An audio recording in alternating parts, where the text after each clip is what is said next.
அனைவருக்கும் வணக்கம். ராஜீவ்காந்தி பஞ்சாயத்து ராஜ் சங்கத்தின் சார்பாக அனைவரையும் அன்புடன் வரவேற்கிறோம்.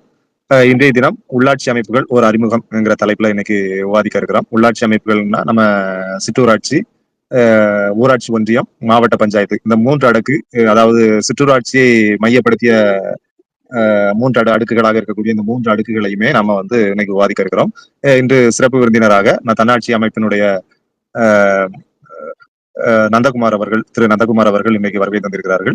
அவர்கள் நம் உள்ளாட்சியை பற்றி நிறைய பயிற்சிகளை கொடுத்து உள்ளாட்சி தலைவர்களுக்கும் மக்களுக்கும் மிகப்பெரிய ஒரு பயிற்சியை கொடுத்து அவர்கள் இந்த உள்ளாட்சி அமைப்புகள் சிறப்பாக நடைபெறுவதற்கான வாய்ப்புகளை நடைபெறுவதற்கான ஏற்பாடுகளை செய்யக்கூடிய ஒரு சிறந்த ஒரு நபராக இருக்கிறார்கள். அந்த சிறப்பான பணியை ஆற்றி வருகின்ற தன்னாட்சி அமைப்புக்கும் அதை சிறப்பாக ஆற்றி வருகின்ற திரு நந்தகுமார் அவர்களுக்கும் ராஜீவ்காந்தி பஞ்சாயத்து ராஜ் சங்கத்தின் சார்பாக வாழ்த்துக்களையும் நன்றியையும் தெரிவித்துக் கொள்கிறோம். நமது நந்தகுமார் அவர்கள் திரு நந்தகுமார் அவர்கள் தொடர்ச்சியாக நமது ஸ்பேஸ் நிகழ்ச்சிகள்ல கலந்து கொண்டு மிக சிறப்பான கருத்துக்களையும் சிறப்பான பயிற்சிகளையும் அளித்து வராங்க. அந்த வகையில அவருக்கு மீண்டும் ஒரு முறை நன்றியை தெரிவித்துக் கொண்டு நமது நந்தகுமார் அவர்களை நமது இந்த பயிலரங்கத்திற்கு உரையாற்ற வருமாறு அன்போடு அழைக்கிறோம். வணக்கம். வணக்கங்க. ரொம்ப நன்றி. நன்றி. அவங்க ஐயா ஒரு அறிமுகத்திலே கொஞ்சம் விரிவாகவே சொல்லியிருக்கிறாங்க. நம்மளான முயற்சி எடுத்துட்டு இருக்கிறோம். உள்ளாட்சி, குறிப்பாக உள்ளூரில் இருக்கக்கூடிய மக்களுக்கு பக்கத்தில் இருக்கக்கூடிய அமைப்புகள் அது வலுவாக இருக்கணும் அப்படின்றதுக்கான ஒரு முயற்சி எடுத்துட்டு இருக்கிறோம். பல சமயங்களில் அங்கேருந்து நம்ம கற்றுக்கிறது தான் நிறைய அதிகமாக இருக்குது. அது ஊராட்சி தலைவர்கள்ட்ட இருந்து கற்றுக்கிறதா இருக்கலாம், அவங்க அனுபவங்கள்லேருந்து கற்றுக்கிறதா இருக்கலாம். ஏதோ ஒரு அங்கன்வாடிக்கு போகிறோம், அங்கே இருக்கிற பணியாளர்கள் குழந்தைகளை பற்றியும் அங்கே இருக்கிற நிர்வாக சூழல்கள் சிக்கல்கள் பற்றியும் மக்களை ஒரு மையத்தை எப்படி பார்க்குறாங்க அப்படின்னு அவங்க சொல்கிறதுல அவங்க கூட இருந்து காது கொடுத்து பேசும்போது நமக்கு கவனிக்கும் போது கற்றுக்கிற விஷயங்கள் தான் நிறையா இருக்குது. அதுதான் நம்ம தொகுத்து இந்த மாதிரியான தகவல் பகிர்வு தான், பயிற்சின்னு சொல்கிறத விட பெரும்பாலும் தகவல் பகிர்வு தான் நம்ம முன்னெடுத்துட்டு இருக்கிறோம். ரொம்ப நன்றி. தொடர்ந்து நம்ம RGPRS தமிழ்நாடு இணைய வழியில் எந்த அளவுக்கு வெவ்வேறு தலைப்புகளில் தகவலை கொண்டு போய் சேர்க்கணுமோ அந்தந்த தலைப்புகள் கொண்டு போய் தொடர்ந்து சேர்த்துட்டு இருக்கிறதும், இன்னைக்கு உள்ளாட்சி அமைப்புகள் ஒரு அறிமுகம் என்ற தலைப்பில் என்னை பேச அழைத்ததுக்கும் ரொம்ப ரொம்ப நன்றி. இந்திய ஜனநாயகத்தில் உள்ளாட்சின்றது நம்ம யாருக்கும் புதுசு கிடையாது.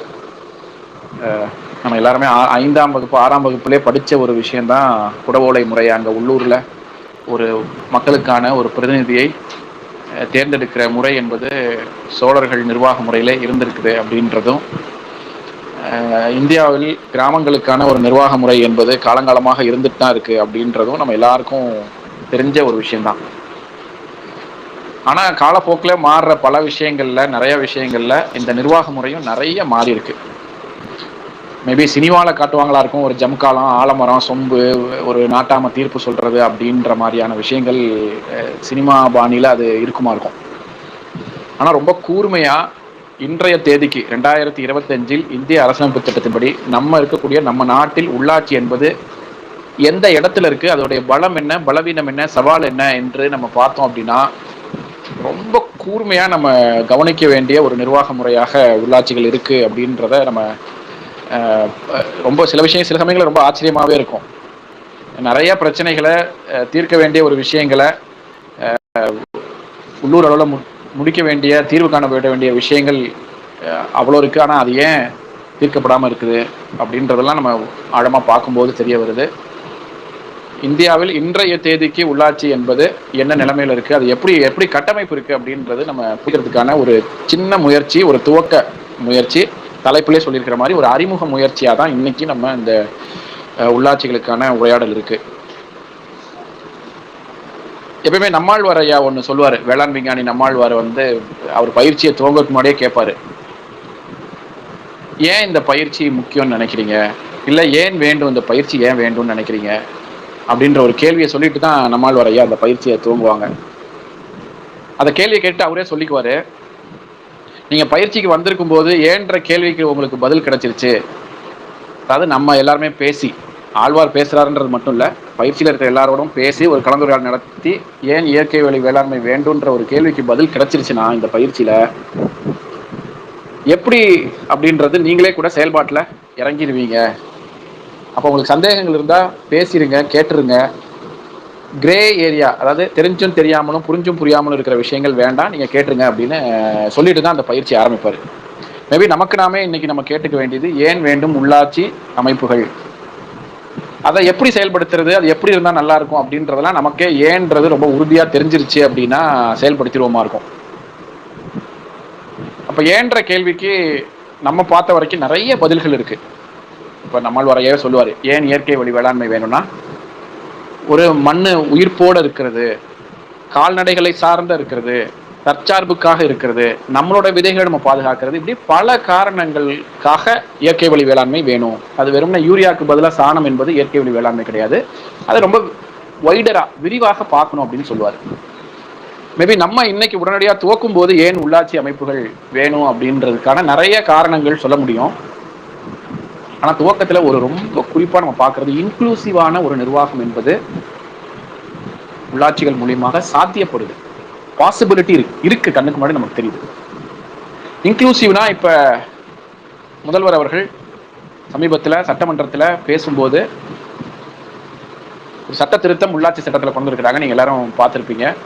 மாற்றுத்திறனாளிகளுக்கு உள்ளாட்சியில் நியமன உறுப்பினர் பொறுப்புகள் வழங்குவது என்று அறிவிப்பு இருக்கு. இப்போ ஒரு கிராம ஊராட்சி இருந்தால் ஒரு மாற்றுத்திறனாளி இனிமேல் இருப்பார், நியமிக்கப்படுவார், தேர்ந்தெடுக்கப்படுறதில்லை. ஒன்றிய ஊராட்சி இருந்துச்சுன்னா அதுக்கு ஒன்று, மாவட்ட ஊராட்சி, அது மாநகராட்சியா இருந்தாலும் சரி, சென்னை மாநகராட்சி மன்றத்தில் இனி ஒரு மாற்றுத்திறனாளியின் குரல் ஒலிக்கும் அப்படின்றது அங்க இருக்கு. இது என்னன்னா, இன்க்ளூசிவ் என்பதுடைய ஒரு உதாரணமாக நம்ம இதை பார்க்க முடியும். மாற்றுத்திறனாளிகளுக்காக திட்டம் போடுறது ஒண்ணு, மாற்றுத்திறனாளியை உட்கார்ந்து அவங்கள பேச வச்சு அவங்க சொல்றதை கவனிச்சு அதுக்கப்புறம் ஒரு தீர்மானம் கொண்டு வருவது என்பதுக்குமான வித்தியாசம் அதுல இருக்கு. மேபி நியமன உறுப்பினர்கள் நடைமுறையில் எந்த அளவுக்கு சவால்கள் எதிர்கொள்ள வேண்டியிருக்கும் அப்படின்றது வேற விஷயமா இருக்கும். இப்போ தன்னாட்சி போன்ற அமைப்புகள் 2021 வந்து உள்ளாட்சிகளுக்கான ஒரு தேர்தல் அறிக்கை தயாரித்தோம், சட்டமன்ற தேர்தலுக்கு முன்னாடி. அப்போ நம்ம டிசம்பர் 3 நண்பர்களோடலாம் கலந்து பேசி, பேராசிரியர் தீபக்கோடலாம் சேர்ந்து பேசி, நம்ம 5 விழுக்காடு மாற்றுத்திறனாளிகளுக்கு நேரடி தேர்தல் மூலியமாக, நியமனம் இல்லாமல் தேர்தல் மூலியமாக எப்படி பெண்களுக்கு SC/ST பிரிவினருக்கு இருக்குதோ அது மாதிரி மாற்றுத்திறனாளிகளுக்கும் கொடுக்கப்படணும் அப்படின்ற நம்ம கோரிக்கை வச்சிருந்தோம். ஆனால் இப்போ நியமன முறையில் வந்திருக்கு. இருந்தாலும் என்ன நம்ம பார்க்குறோம் அப்படின்னா, நிறைய ஆஸ்பெக்ட் உள்ளாட்சிகளுக்கான தேவைகள் ஏன் வேண்டும் என்று நிறைய காரணிகள் இருந்தாலும், இன்க்ளூசிவாக செயல்படுத்துவது, இன்க்ளூசிவாக ஸ்கீமை கொடுக்கறதை தாண்டி அவர்களுடைய நேரடி குரலாக உள்ளாட்சிகளில் இருக்கு அப்படின்றத நம்ம பல உதாரணங்களில் பார்த்துருக்குறோம்.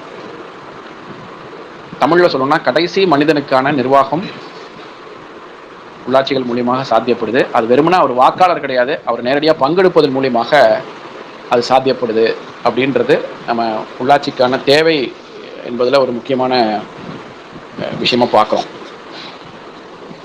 இன்னைக்கு அவங்க ஆண்டோ ஒரு அறிமுகத்தில் சொன்னாங்க, 3 அடுக்கு உள்ளாட்சிகள் பற்றின ஒரு அறிமுகம் இன்னைக்கு நம்ம பார்க்க போகிறோம் அப்படின்னு.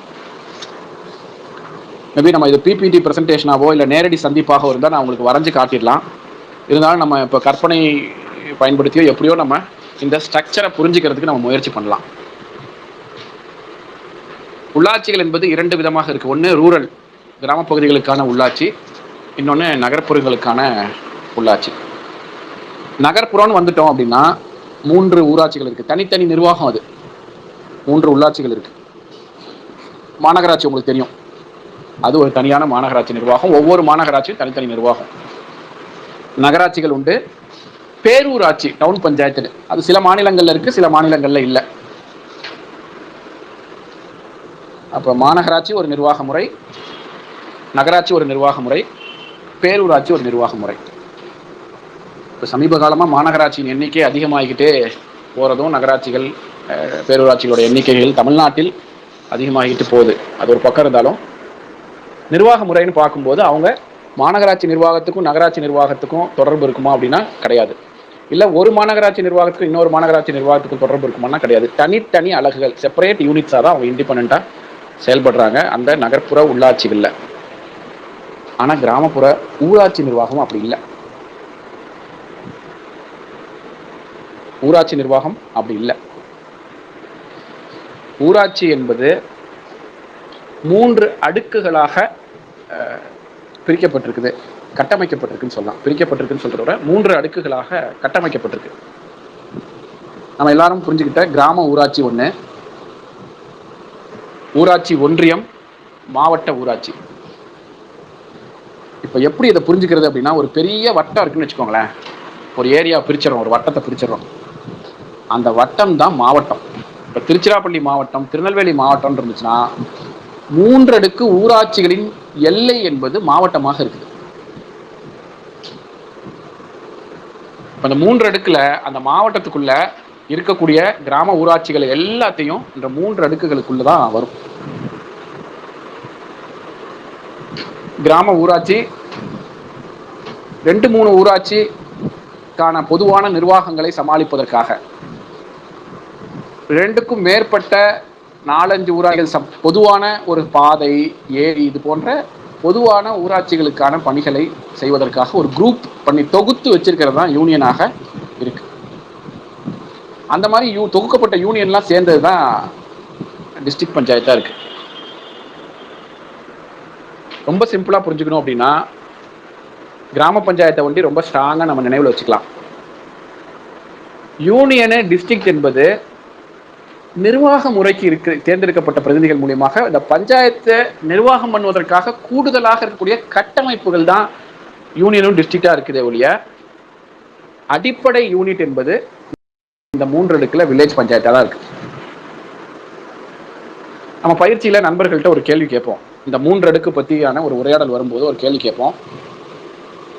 கிராம சபை எங்க நடக்கும் அப்படின்னு நம்ம கேட்போம். பஞ்சாயத்துல நடக்கும். ஆமா, பஞ்சாயத்துல நடக்குது. சரி, ஏன் யூனியன்ல கிராம சபை நடக்க மாட்டேங்குது? அங்கேயும் வந்து பிரதிநிதிகள் தான் இருக்கிறாங்க தானே, அங்கேயும் ஓட்டு போட்டு கவுன்சிலர்லாம் தேர்ந்தெடுத்துருக்கோம் தானே. பஞ்சாயத்துல மட்டுமா நம்ம தலைவரை தேர்ந்தெடுக்கிறோம், யூனியன்லயும் சேர்மன் இருக்காரு. அப்ப யூனியன்ல ஏன் கிராம சபை நடக்க மாட்டேங்குது? பல பேர் அவங்க கிராமங்கள்ல இருந்து வந்தவங்க கரெக்டா சொல்லிடுவாங்க. சில பேர் கொஞ்சம் யோசிச்சு சொல்லுவாங்க. ஆமா, இல்ல யூனியன்ல நடத்தினா என்ன, டிஸ்ட்ரிக்ட் நடத்தல கிராம சபை நடத்தினா என்ன, மக்கள் வரமாட்டாங்களா அப்படின்னு. இது நம்ம கட்டமைப்புல புரிஞ்சுக்க வேண்டியது என்னன்னா, ஒரு வெர்ச்சுவலான ஒரு நிர்வாக முறை, அதாவது பிளாக்கும் யூனியனும் பிளாக்னு சொல்லுவாங்க. அதை யூனியன் பஞ்சாயத்தும் மாவட்ட பஞ்சாயத்து என்பது கிராம பஞ்சாயத்தில் இருக்கக்கூடிய மக்களுக்கு வேலை செய்யக்கூடியதாகத்தான் இருக்குதே ஒழிய மக்கள் யூனியன்ல கிடையாது. மக்கள் என்பது கிராமத்தில் மட்டும்தான், கிராம ஊராட்சி ஒட்டி தான் மக்கள் இருக்கிறாங்க. யூனியன் டிஸ்ட்ரிக்ட் கிராம மக்களுக்கான திட்டங்களை, நிதிகளை, விஷயங்களை கொண்டு போய் சேர்க்கறதுக்காக தான் இருக்கிறாங்க. இன்னும் ரொம்ப புரிஞ்சுக்க வேண்டியது, குறிப்பா புரிஞ்சுக்கணும்னா, வரி வசூலிப்பது என்பது கிராம ஊராட்சி மட்டும் தானே ஒழிய யூனியனோ டிஸ்ட்ரிக்டோ வரி வசூல் பண்ணுவாங்களா? கிடையாது. செலவு தான் பண்ணுவாங்க. அப்போ ஒரு கவர்மெண்ட் அப்படின்னா அவங்க டாக்ஸ் கலெக்ட் பண்றாங்க அப்படின்னா கிராம ஊராட்சி தான். அப்ப கிராம ஊராட்சியை அடிப்படையாக வைத்து 2, 3, 4, 5, 10 கிராம ஊராட்சிக்கு தேவைப்படுகிற பொதுவான பணிகளை செய்வதற்கான ஒரு நிர்வாக கட்டமைப்பாக ஒன்றிய ஊராட்சியும், 4, 5 ஒன்றிய ஊராட்சியை மாவட்டங்களை எல்லையாக கொண்டு ஒருங்கிணைத்து வேலை செய்வதற்காக மாவட்ட ஊராட்சி கட்டமைப்பு 3 அடுக்கு ஊராட்சிகள் கொண்டு வந்திருக்கிறாங்க. அதிகமா இருக்கிற மாதிரி இருந்தாலும் நீங்க குறுக்கிட்டு எப்பனாலும் சொல்லலாம். இது வந்து பவுன்சர் பால் மாதிரி போகுது, இது கொஞ்சம் அதிகமா இருக்கு அப்படின்னாலும் நீங்க குறுக்கிட்டு சொல்லலாம். எளிமையா புரிஞ்சுக்கிறது இதுதான். நம்ம இந்த 3 அடுக்க புரிஞ்சுக்கிறது அப்படின்றது இந்த விதத்தை தான் புரிஞ்சுக்கிறோம். இதுல வந்து யார் யார் இருப்பாங்க இந்த 3 அடுக்கு? சரி சொல்றீங்க, இதுல யார் பிரதிநிதிகள் இருப்பாங்க அப்படின்னா, திரும்ப நீங்க அந்த மனதில் வந்து ஒரு வட்டத்தை உருவாக்கிக்கணும். பெரிய வட்டம் வந்து மாவட்ட எல்லை, அதுக்குள்ள 3 வட்டங்கள் இருக்கு. ஒரு வட்டம் கிராம ஊராட்சி, ஒரு வட்டம் ஒன்றிய ஊராட்சி, தட் இஸ் பிளாக். அடுத்த வட்டம் வந்து மாவட்ட ஊராட்சி. இப்ப கிராம ஊராட்சியில யாரெல்லாம் இருப்பாங்க அப்படின்னா, வார்டு உறுப்பினர் இருப்பாரு, பஞ்சாயத்து தலைவர் இருப்பாங்க. கிராம ஊராட்சியில மக்களால் தேர்ந்தெடுக்கப்பட்ட பிரதிநிதி பத்தி நம்ம பேசுறோம். அலுவலர்கள், பணியாளர்கள்லாம் அப்புறம் பார்க்கலாம்.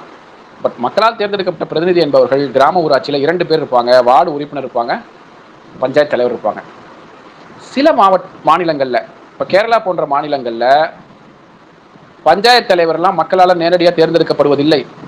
வார்டு உறுப்பினர்கள் மூலியமாக தேர்ந்தெடுக்கப்படுகிற இவர்களும் இருக்கிறாங்க. சில இதுல கட்சி சார்பாக, நேரடியாக இல்லை, கட்சி சார்பாக இருக்கிறவங்களும் இருக்கிறாங்க.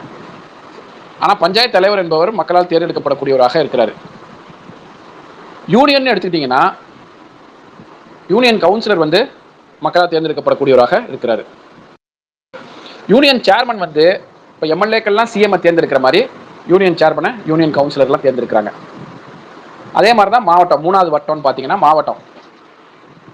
மாவட்ட உறுப்பினர்னு ஒருத்தர் இருக்கிறாரு. மாவட்ட உறுப்பினர்கள்லாம் தேர்ந்து மாவட்ட சேர்மனை தேர்ந்தெடுக்கிறாங்க. இப்போ நம்ம வார்டு உறுப்பினர்களை மக்கள் தேர்ந்தெடுக்கிறாங்க, பஞ்சாயத்து தலைவரை மக்கள் தேர்ந்தெடுக்கிறாங்க, கிராம மக்கள். இவங்க 2 பேரையும் தேர்ந்தெடுக்கிற அதே கிராம மக்கள் தான் யூனியன் உறுப்பினர், அதாவது பிளாக் லெவலில் இருக்கக்கூடிய உறுப்பினர்களையும் மாவட்ட உறுப்பினர்களையும் தேர்ந்தெடுப்பது இதே மக்கள் தான். ஏன் நம்ம இதை புரிஞ்சுக்கணும் அப்படின்னா, யூனியனுக்குன்னு தனியாக மக்களோ வாக்கோ கிடையாது, டிஸ்ட்ரிக்ட்டுக்குன்னு தனியாக மக்கள் கிடையாது. மக்கள்னா கிராம பஞ்சாயத்து தான், கிராம சபைனா கிராம பஞ்சாயத்து தான், ஓட்டுனா கிராம பஞ்சாயத்து தான், தேர்தல்னா கிராம பஞ்சாயத்து அவ்வளோதான். கிராம மக்கள் தான் இந்த 4 பேரையும் அனுப்புகிறாங்க. பஞ்சாயத்துக்கு 2 பேர் வச்சுக்கிறாங்க, யூனியனுக்கு ஒருத்தருக்கு அனுப்புகிறாங்க, மாவட்டத்துக்கு ஒருத்தருக்கு அனுப்புகிறாங்க. அப்போ ஒரு ஊராட்சி தேர்தல் அறிவிக்கப்படும், தமிழ்நாடு விரைவில் அறிவிக்கப்படும் எதிர்பார்க்கிறோம். அதற்கான முயற்சிகளை நம்ம எல்லாரும் சேர்ந்து எடுத்துட்டு இருக்கிறோம். அறிவிக்கப்பட்டால் ஒரு கிராம ஊராட்சியில் இருக்கக்கூடிய மக்கள் 4 வாக்குகளை செலுத்துவாங்க. 4 வாக்குனா ஒருத்தர் ஒரு வாக்கு தான், ஆனால் 4 பேருக்கு பிரதிநிதிகளை இதுக்காக பண்ணுவாங்க. அவங்க மூலியமா தான் இந்த பஞ்சாயத்துகள் உருவாக்கப்படுது, மாவட்ட பஞ்சாயத்து உருவாக்கப்படுது, யூனியன் பஞ்சாயத்து உருவாக்கப்படுது. எதுவும் கேள்விகள் இருக்குங்களா? இது வரைக்கும் பார்த்ததுல ஒரு கேள்விகள் இருந்தால் நம்ம கேட்டு அடுத்த கட்டத்துக்கு போகலாம். கேள்விகள் ஒன்றும் இல்லை. இது உள்ளாட்சியை பொறுத்தவரையில ஊராட்சி மன்ற துணைத் தலைவர் வந்து அந்த உறுப்பினர்களால் தேர்ந்தெடுக்கிறார். அது மட்டும் மறந்து இருக்கும். நன்றிங்க, கரெக்டாக சொன்னாங்க. இப்போ எப்படி வந்து வார்டு உறுப்பினர்கள் தலைவர் மக்கள் தேர்ந்தெடுத்தாங்கன்னா, துணைத் தலைவரை அந்த வார்டு மெம்பர்ஸ் தேர்ந்தெடுக்கிறாங்க. அதே மாதிரி யூனியன் சேர்மனையும் யூனியன் வைஸ் சேர்மனையும் யூனியன் கவுன்சிலர்ஸ் தேர்ந்தெடுக்கிறாங்க. மாவட்டத்தில் சேர்மனையும் மாவட்ட வைஸ் சேர்மனையும் மாவட்ட ஊராட்சி உறுப்பினர்கள் தேர்ந்தெடுக்கிறாங்க. இப்போ இந்த 4 பேர் மக்களால் தேர்ந்தெடுக்கப்படக்கூடிய இந்த 4 பேர் இருக்காங்க இல்லைங்களா, பஞ்சாயத்து வார்டு மெம்பர், பஞ்சாயத்து தலைவர், யூனியன் கவுன்சிலர், மாவட்ட கவுன்சிலர், இதெல்லாம் நேரடி தேர்தல்னு சொல்லுவாங்க. இந்த நேரடி தேர்தலால் தேர்ந்தெடுக்கப்பட்ட பிரதிநிதிகள் இப்போ கிராம பஞ்சாயத்தில் வார்டு மெம்பர்லாம் சேர்ந்து துணைத் தலைவரை தேர்ந்தெடுக்கிறது என்பது மறைமுக தேர்தல்னு சொல்கிறாங்க.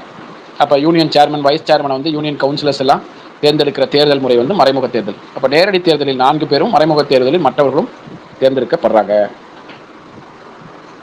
இப்போ இந்த பஞ்சாயத்து கட்டமைப்பு என்பது ஆரம்பத்திலிருந்தே இந்த மாதிரி தான் 3க்கா இருந்துச்சா, நகர்ப்புறங்கள் இதெல்லாம் இந்த ஸ்ட்ரக்சரில் தான் இருந்துச்சா அப்படின்னு நம்ம கொஞ்சம் பார்க்க வேண்டியிருக்கு. நமக்கு எல்லாருக்குமே தெரியும், அரசியலமைப்பு சபை விவாதத்தில் முக்கியமாக இந்த பஞ்சாயத்தை கொண்டு வரணும்னு நிறைய அழுத்தங்கள் ஏற்படுது. 1946 1949 இறுதி வரையிலும் 1950 ஜனவரி 26 நமக்கு சட்டமாக கையில் வர வரைக்கும் என்ன போராட்டம் நடக்குதுன்னா, பஞ்சாயத்தை உள்ளாட்சிக்கான இடம் சட்டத்தில் கொண்டு வாங்க அப்படின்ற முயற்சி தொடர்ந்து நடக்குது.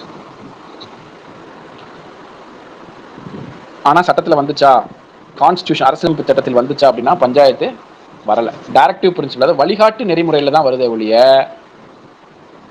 சட்டத்தில் எப்படி ஒன்றிய அரசு, மாநில அரசு, கவர்னரு, அசம்பிளி, ராஜ்யசபா, லோக்சபா இப்படி போன்ற கோர்ட்டு, இது போன்ற கட்டமைப்புகள், கலெக்டர்ஸ் சர்வீஸ், சிவில் சர்வீஸ், இது போன்ற கட்டமைப்புகள் கான்ஸ்டியூஷனில் இருந்துச்சோ அந்த இடத்துல என்ன வரலைங்க, உள்ளாட்சிகள் இல்லை என்பதுதான் இந்தியாவில் உள்ளாட்சிகளுக்கான வரலாறு. ஆனால் அன்னைக்கு காந்திய அமைப்புகள், காந்தியவாதிகள் சும்மா இல்லை, அவங்களும் முயற்சி பண்ணுறாங்க கான்ஸ்டியூஷனுக்குள்ளே அது கொண்டு வரணும்னு. இன்னும் குறிப்பாக பார்த்தீங்கன்னா நாராயண் அகர்வால்னு ஒருத்தர், ஸ்ரீமன் நாராயண் அகர்வால்னு ஒரு காந்தியவாதி, அவர் Gandhian constitution for free India, சுதந்திர இந்தியாவுக்கான காந்திய அரசியலமைப்பு சட்டம் என்பதை உருவாக்குறாரு. காந்தி அவர்கள்ட்ட, மகாத்மா காந்தி அவர்கள்ட்ட கொடுக்குறாரு. காந்தி அவர்களும் ஒரு முறைக்கு 2 முறை அதை படிச்சுட்டு அதற்கான ஒரு முன்னுரையும் எழுதி கொடுக்குறாரு. அந்த கான்ஸ்டியூஷன்ல என்னவாக இருக்குன்னா, நம்ம எல்லாரும் எதிர்பார்க்கிற மாதிரி தான், டெல்லியில இருந்து நிர்வாகம் துவங்கல, எங்கேயோ ஒரு திருநெல்வேலியில ஒரு சின்ன ஊராட்சி இருந்தாலும் அங்கிருந்து இந்தியா துவங்குது. அந்த கான்ஸ்டியூஷன்ல முத்துக்காப்பட்டி போன்ற ஒரு சின்ன ஊராட்சியிலிருந்து அந்த நிர்வாக முறையை கட்டி எழுப்புற ஒரு பெரிய கனவாகத்தான் அந்த கான்ஸ்டியூஷன் இருக்குது. ஆனா அது பரிந்துரைக்கப்பட்டாலும் அது ஏற்றுக்கொள்ளப்படலை. நிறைய காரணங்கள் இருக்கலாம், நம்ம எதுவுமே வந்து குறையாக சொல்ல முடியாது. அப்ப பிரிவினை என்ற ஒரு பெரிய அதிர்ச்சியா இருக்கலாம், இல்லை 500க்கும் மேற்பட்ட குறுநில மன்னர்கள் இங்கே போகிறேன் அங்கே போகிறேன்ட்டு இருந்த சூழ்நிலையை கையாள்வதற்காக இருக்கலாம், ஏதோ ஒன்று. ஆனால் அப்போ வந்து அவங்க நிறைய கான்ஸ்டியூஷன் அசம்பிளி டிபேட்ஸில் வலுவான நாடாளுமன்ற ஜனநாயகத்தை இந்தியாவில் உருவாக்குவது என்பது பெரும்பான்மையாக அது வருது அப்படிதான் கட்டமைக்கப்பட்டிருக்கு. நாடாளுமன்ற ஜனநாயகம் ரொம்ப சென்ட்ரலைஸ்டான குவிமயக்கப்பட்ட பார்லிமெண்ட்டை வலுவாக கட்டமைப்பது என்பதுதான் அப்போ உருவான ஒரு விஷயம். அதுக்கப்புறம் நேரு அவர்களே 1959 நீங்கள் எல்லாருக்கும் தெரிஞ்சது தான், அவங்க ராஜஸ்தானில் நவ்கான் ஒரு கிராமங்களில் அக்டோபர் 2 காந்தி ஜெயந்தி அன்னைக்கு மாநில அளவிலான பஞ்சாயத்து சட்டத்தை கொண்டு வந்து துவக்கி பேசுகிறாங்க. அந்த உரை வந்து ரொம்ப முக்கியமான உரை. அப்போ கிட்டத்தட்ட ஒரு 10 ஆண்டுகள் ஆயிடுது அவர் இண்டிபெண்ட் இந்தியாவில் பிரதம மந்திரியாக இருந்து. 1959 அக்டோபர் 2 ராஜஸ்தானில் அவர் பேசுகிற உரை என்பது இந்த பஞ்சாயத்தின் முக்கியத்துவம் குறித்து ஆழமாக பேசுகிறாரு. ஆனால் அப்பையும் கான்ஸ்டியூஷனில் வரல, உங்களுக்கு தெரியும். அதுக்கப்புறம் ராஜீவ்காந்தி அவர்கள் எடுத்த முன்னெடுப்பில் 64வது சட்ட திருத்தமாக புஷ் பண்ணுறாரு. அதில் பெரிய முக்கியமான விஷயம் என்னென்னா, ராஜீவ்காந்தி அவர்கள் 1989 பஞ்சாயத்துகள்னு ஒன்று உருவாக்கணும்னு கனவோட கொண்டு வரும்போது 414 எம்பி வச்சிருக்கிறார். அவர் ஒரு மிகப்பெரிய ஜனநாயக நாட்டில் 414 எம்பி வச்சிருக்கிற ஒரு பிரதம மந்திரி என்ன நினைக்கிறாரு, கடைசி மனிதனுக்கும் இந்த ஜனநாயக கட்டமைப்பு நிர்வாக முறை போய் சேரணும்னு அவருக்கு அப்படி ஒரு கனவு. ஆனால் 64 சட்ட திருத்தம் உங்களுக்கு தெரியும். லோக்சபாவில் என்னதான் 414 எம்பி இருந்தாலும் ராஜ்யசபாவில் பெரும்பான்மை இல்லை. தமிழ்நாட்டின் 2 பிரதான கட்சிகளும் ராஜ்யசபாவில் எதிர்க்கிறாங்க, கம்யூனிஸ்டுகள் உட்பட எல்லாரும் எதிர்க்கிறாங்க. அது தோல்வி அடையுது 1989. அது அப்புறம் அவர் மறைவுக்கு பிறகு நரசிம்மராவ் அவர்கள் இருக்கும்போது தான் நம்ம சட்ட திருத்தம் 64 தோத்தாலும் 73 ஜெயிக்குது. இப்போ நம்ம என்ன புரிஞ்சுக்க வேண்டியது இருக்குன்னா, 73 இந்த 3 அடுக்குன்னு சொல்லிட்டாங்க.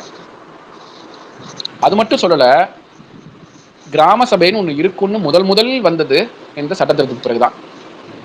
அதுக்கு முன்னாடி ஒவ்வொரு கிராமத்தில் ஒவ்வொரு மாதிரி சபைகள் நடக்குமா இருக்கும். அங்கே யார் ஆதிக்கம் செலுத்துகிறாங்களோ அவங்க பேச்சு எடுபடும். ஆண்களின் பேச்சு, பெண்களின் வார்த்தைகளை கூட கவனிக்காத, திரும்பி கூட பார்க்காத, பெண்களின் குரல்களை மதிக்காத ஒரு சபைகளாக இது இருந்திருக்கும். சாதி ரீதியான விஷயங்களுக்கு பிரதானமாக இருக்கக்கூடிய சபைகளாக இதெல்லாம் மாற்றி ஒரே நாளில் ஊராட்சி என்ற ஒரு கட்டமைப்பை உருவாக்கி சபை என்றால் இப்படி தான் இருக்கணும், இதுக்கான பவர்ஸ் இதுதான் அப்படின்னு கான்ஸ்டியூஷனில் கொண்டு வந்தது 73rd அமெண்ட்மெண்ட்டோட ஒரு முக்கியமான ஒரு வரலாற்று ரீதியான ஒரு விஷயம். இப்போ இந்தியன் கான்ஸ்டியூஷன் மிகப்பெரிய கனவோட உருவாகும் போதே அது தனிநபர் ரைட் டு ஈக்குவாலிட்டி நம்ம சொல்கிறோம் இல்லைங்களா, ரைட் டு ஈக்குவாலிட்டிலாம் கொண்டு வந்ததே ஒரு பெரிய புரட்சிகரமான ஒரு விஷயம். அது மாதிரி நம்ம 73rd அமெண்ட்மெண்ட்டும் ஒரு புரட்சிகரமான ஒரு சிந்தனையை தான் கொண்டு வருது, விஷயத்தை தான் கொண்டு வருதுன்னு பார்க்குறோம். ஒன்று கிராம சபை, இன்னொன்று ஸ்டேட் எலெக்ஷன் கமிஷனே வைக்கணும்னு சொல்கிறாங்க. இந்திய தேர்தல் ஆணையம் மாதிரி இனிமேல் உள்ளாட்சிகளை நடத்துவதற்கு ஒவ்வொரு மாநிலத்தும் தனியாக ஒரு தேர்தல் ஆணையத்தை அமைக்கணும், ஸ்டேட் எலெக்ஷன் கமிஷன் ஒவ்வொரு மாநிலத்திலும் வேண்டும் என்று சொல்லி. இன்னைக்கு தமிழ்நாட்டில் எப்படி இருக்குன்றது வேற, ஆனால் உள்ளாட்சி தேர்தலை நடத்தணும்னா எலெக்ஷன் கமிஷன் வேணும் அப்படின்றத ஒன்று கொண்டு வர்றாங்க 73 பிறகு தான். இன்னும் முக்கியம் பாருங்க, சென்ட்ரல் ஃபினான்ஸ் கமிஷனுடைய ஃபண்டு அது வரைக்கும் டெல்லிக்கும் மாநிலங்களுக்கு மட்டும்தான் பிரிஞ்சு போயிட்டு இருந்துச்சு. அது உள்ளாட்சிகளுக்கும் சென்ட்ரல் ஃபினான்ஸ் கமிஷன் ஃபண்டு போகணும், சிஎஃப்சி ஃபண்டு மத்திய நிதிக்குழு நிதி என்பது உள்ளாட்சிகளுக்கும் போகணும் அப்படின்னு சொல்லப்பட்டதும் அப்போ தான். அது மட்டும் இல்லை, ஸ்டேட்லையும் ஃபினான்ஸ் கமிஷன் உருவாக்கி ஸ்டேட்டோட ஒரு மாநிலத்துடைய குறிப்பிட்ட வரி வருவாயிலிருந்து இல்லை சொந்த வருவாய் நிகர வருவாயிலிருந்து குறிப்பிட்ட சதவீதத்தை நகர்ப்புற மற்றும் ஊரக உள்ளாட்சிகளுக்கு பிரித்து கொடுக்கணும் என்று சொன்ன எஸ்எஃப்சி வந்தது 73 பிறகுதான். அப்போ கிராம சபை வருது. ஏற்கனவே இந்த சென்ட்ரல் ஃபினான்ஸ் கமிஷன்ல இருந்து நீங்கள் ஸ்டேட்டுக்கும் சென்ட்ரலுக்கு மட்டும் எடுத்துக்காதீங்க, பணத்தை வந்து உள்ளாட்சிகளுக்கு பிரித்து கொடுங்கன்னு சொன்னதும் அப்போ தான் வருது. எஸ்எஃப்சின்னு ஒன்று வரதான் வருது. எல்லாத்துக்கும் மேலே இடஒதுக்கீடு, விமனுக்கு எஸ்சி எஸ்டி பிரிவினருக்கான உரிய இடஒதுக்கீடு அப்போதான் வருது. இன்னமும் சட்டமன்றங்களையும் நாடாளுமன்றங்களையும் பெண்கள் வந்து 3 1 பங்கு 33 விழுக்காடு சட்டம் வந்தாலும் அது இன்னும் நடைமுறைக்கு வரல. ஆனால் இது வந்த பிறகு 73ஆம் சட்டத்திட்டம் வந்த பிறகு பெண்கள் 3 1 பங்கு இருக்கலாம். மாநிலம் இப்போ தமிழ்நாட்டில் 50 விழுக்காடு. அதே மாதிரி மக்கள் தொகை அடிப்படையில் ஒவ்வொரு மாநிலத்திலையும் பாப்புலேஷன் அடிப்படையில் எஸ்சி எஸ்டி பிரிவினருக்கு உள்ளாட்சிகள் இடஒதுக்கீடு கொடுக்கணும். இப்போ தமிழ்நாட்டில் எஸ்சி பாப்புலேஷன் 18% இருக்குது, 18 விழுக்காடும். எஸ்டி பர்சன்டேஜ் பழங்குடியினருக்கான மக்கள் தொகை வந்து தமிழ்நாடு மக்கள் தொகையில் 1% அடிப்படையில் 2011 மக்கள் தொகை கணக்கெடுப்பின் அடிப்படையில் மகளிருக்கு இப்போதைக்கு உள்ளாட்சிகளில் 50 விழுக்காடும், பட்டியல் பிரிவினருக்கு 18 விழுக்காடும், பட்டியல் பழங்குடியினருக்கு 1 விழுக்காடுமாக இப்போ நடந்துட்டுருக்கு. இன்னும் ஒரே ஒரு விஷயம் என்னென்னா, இந்த சட்டத்திருத்தம் வந்த பிறகு கான்ஸ்டியூஷன்ல அதுக்கு முன்னாடி இல்லாத பஞ்சாயத்து சட்டம் பகுதி 9 அப்படின்ற இடத்துல போய் பஞ்சாயத்துகள் உட்காருது. பகுதி 9 உட்காரும் போது என்ன ஒரு விவாதம் வருது அப்படின்னா, என்ன பொறுப்புகள் பஞ்சாயத்துகள் கொடுக்க போறோம். இப்போ 3 அடுக்கு உருவாக்குறீங்க, ஸ்டேட் எலெக்ஷன் கமிஷன் கொடுக்குறீங்க, ஸ்டேட் ஃபினான்ஸ் கமிஷன் கொடுக்குறீங்க, கிராம சபை கொடுக்குறீங்க, ரிசர்வேஷன் இது விமன் எஸ்சி எஸ்டி பிரிவினர் சிஎஃப்சிலேருந்து ஃபண்ட்ஸ் போகணும். என்ன பணிகள் கொடுப்பது, இந்த 3 அடுக்கு பஞ்சாயத்துகளுக்கு என்ன பணிகள் கொடுப்பது, இவங்களெல்லாம் தேர்ந்தெடுத்து அவங்களுக்கு என்ன வேலைகள், அப்படி ஒரு லிஸ்ட் கொடுக்குறாங்க. 29 பொருட்கள் கொடுத்த அட்டவணை 11, அந்த லிஸ்ட் 29, அதாவது அந்த உள்ளூர் அளவில் கொடுத்துட்றாங்க. ஆனால் எல்லாத்தையும் கொடுத்துட்டு என்ன பண்ணிடுறாங்கன்னா, state may enable panchayat to function as local self கவர்மெண்ட்ஸ்னு, கிராம பஞ்சாயத்துகள் உள் சுயாட்சி அரசுகளாக செயல்படுவதற்கு மாநில அரசுகள் திட்டமிடலாம், செயல்படலாம், பட வேண்டும் சொல்லலை. மே அப்படின்னு சொல்லிட்டாங்க கான்ஸ்டியூஷனில், ஷால்னு சொல்லலை. இப்போ இந்த மேன்றது ஒவ்வொரு மாநிலத்துக்கும் அவங்க விருப்பம் போல் அந்த மேவை புரிஞ்சுக்கிறது தான். இப்போ அந்த இடத்துல ஷால்னு இருந்துச்சு, அதாவது கட்டாயமாக பஞ்சாயத்துகள் தன்னாட்சி சுயாட்சி அரசுகளாக செயல்படுவதற்கு மாநில அரசுகள் நடவடிக்கைகள், செயல்பாடுகள், திட்டங்கள், நிதிகள் செயல்படுத்தணும் அப்படின்னு ஷால்னு இருந்துச்சு, கண்டிப்பாக செய்யணும் அப்படின்னு இருந்துச்சுன்னா அது வேறையே. ராஜீவ்காந்தி அவர்கள் கொண்டு வந்த 64வது சட்ட திருத்தத்தில் 1989 நடந்திருந்துச்சு, அன்னைக்கு ஜெயிச்சிருந்துச்சு அப்படின்னா அந்த ஷால் வந்திருக்கும். ஆனால் 73வது சட்ட திருத்தம் 1993 வந்தது. அப்போ இருந்த ஒன்றிய அரசுமே காங்கிரஸ் தலைமையிலான ஒரு சிறுபான்மை அரசு தான். அதனால அவங்க இப்போதைக்கு ஒரு சட்டம் கொண்டு வரணும் அப்படின்றதுல இந்த மே உள்ளிட்ட நிறைய விஷயங்கள் 64 படிச்சு பார்த்துட்டு நீங்க 73 பார்த்தீங்கன்னா அந்த வித்தியாசம் தெரியும். நிறைய விஷயங்கள் அதில் குறைவாக தான் இருக்கு. இப்போ என்னன்னா,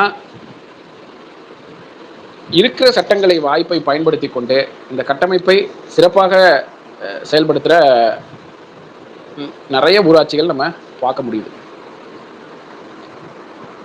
இப்போ இந்த 3 அடுக்கு நம்ம பார்த்துருக்குறோம். இந்த 3 அடுக்குல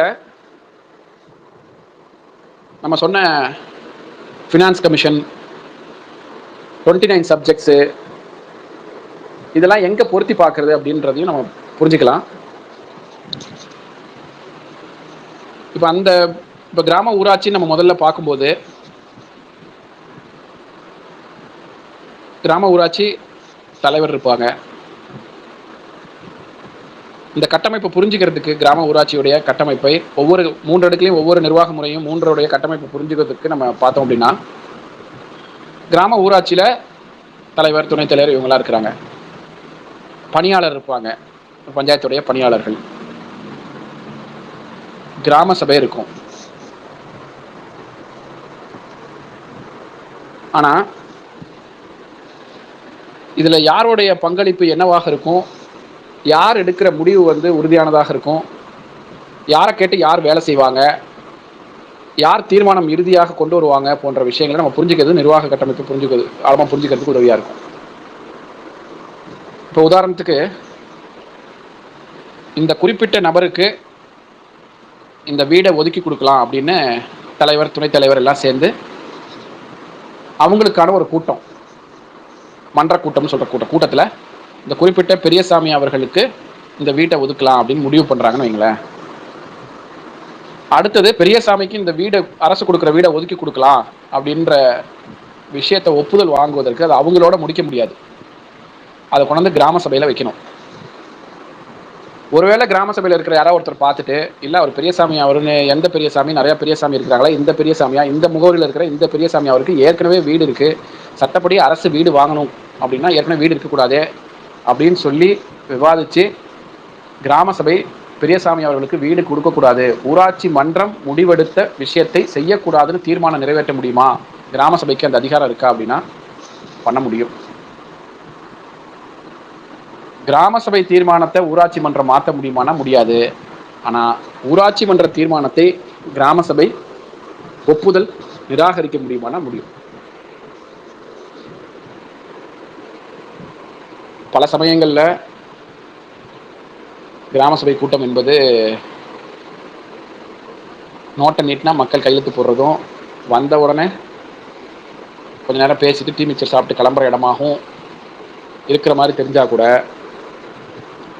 உண்மையாலுமே அதுக்குன்னு சில பவர்ஸ் கொடுத்துருக்குறாங்க.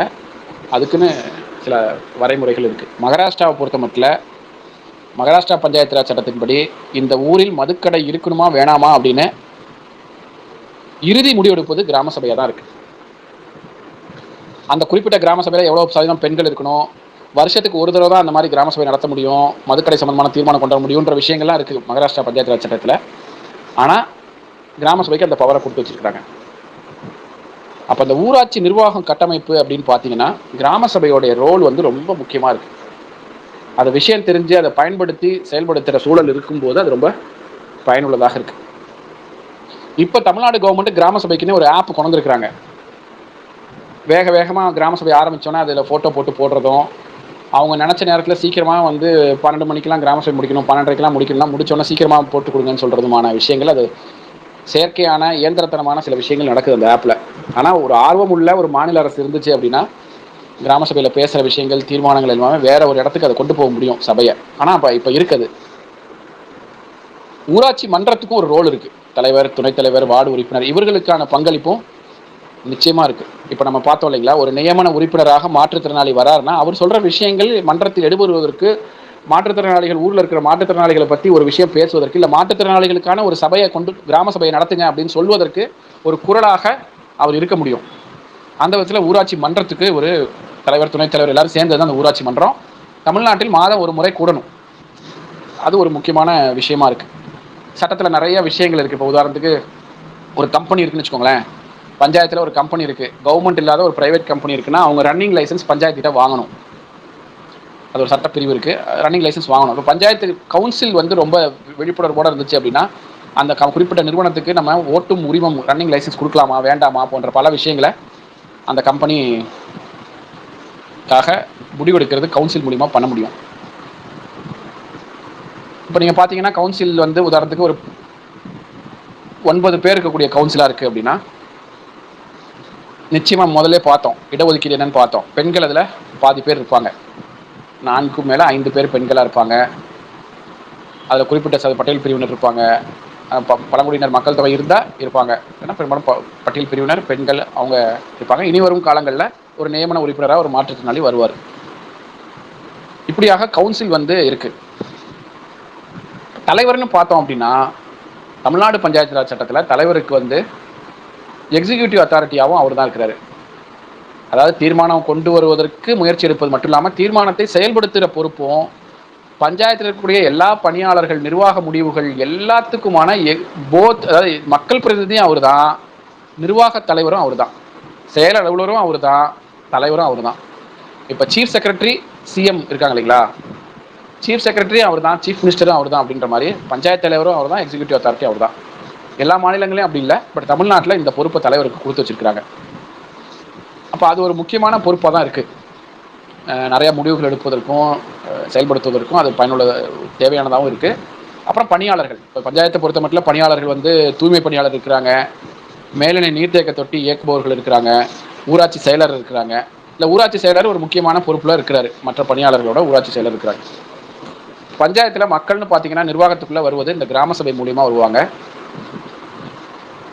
மற்றபடி ஒரு பஞ்சாயத்தில் கமிட்டிஸ்லாம் இருக்குது, அது பெரும்பாலும் செயல்படுவதில்லை, பட் ஸ்டாண்டிங் கமிட்டி, நிலைக்குழுக்கள் அப்படின்லாம் இருக்குது.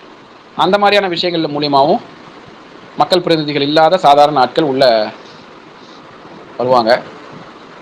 மற்றபடி பஞ்சாயத்து கவுன்சில் தலைவர் இவர்கள் கட்டமைக்கப்பட்டது தான் இந்த ஊராட்சியோடைய நிர்வாக முறையாக இருக்குது. பட் அவங்களுக்கு வந்து பல நிர்வாக உதவிகள் செய்வதற்கு பிடிஓ ஆஃபீஸில் நிர்வாக அலுவலர்கள் இருக்கிறாங்க. அது ரொம்ப விரிவான கட்டமைப்பு. பட் இப்போதைக்கு நம்ம என்ன புரிஞ்சுக்கணும் அப்படின்னா, பிடிஓ ஆஃபீஸில் பிடிஓ வில்லேஜ் பஞ்சாயத்துன்னு ஒருத்தர் இருப்பார், அவருக்கு கீழே வந்து ஜோனல் டெப்டி பிடிஓன்னு இருப்பாங்க, அப்புறம் டெப்டி பிடிஓன்னு இருப்பாங்க. அந்த டெப்டி பிடிஓவில் 4-5 பேர் இருப்பாங்க. என்ஆர்ஜியை பார்த்துக்கிறேன், நான் ஆடி தணிக்கை பார்த்துக்கிறேன் அப்படின்னு இருப்பாங்க. இவங்களாம் நிர்வாகம் பார்த்துவாங்க. இன்ஜினியரிங்க்குன்னு தனியாக ஒரு செக்ஷன் இருக்கும். பொறியாளர்கள், இப்போ பிடிஓ வில்லேஜ் பஞ்சாயத்துன்னு ஒருத்தர் இருப்பார், அவருக்கு கீழே zonal deputy BDO, overseer, deputy பிடிஓலாம் இருப்பாங்க. இன்ஜினியரிங் டிபார்ட்மெண்ட் கீழே இன்ஜினியரு, ஓவர்சியர் இவங்கெல்லாம் இருப்பாங்க. இது நம்ம இப்போதைக்கு புரிஞ்சுக்கிறதுக்கு உதவியாக இருக்கும். அப்போ பிடிஓ விபின்னு சொல்கிறீங்களே, இன்னொரு பிடிஓ, அதாவது பிடிஓ வில்லேஜ் பஞ்சாயத்துன்னு இருக்கிற மாதிரி வேற இன்னொரு பிடிஓ இருக்கிறாரானா, நம்ம யூனியன் பஞ்சாயத்து இருக்கு இல்லைங்களா,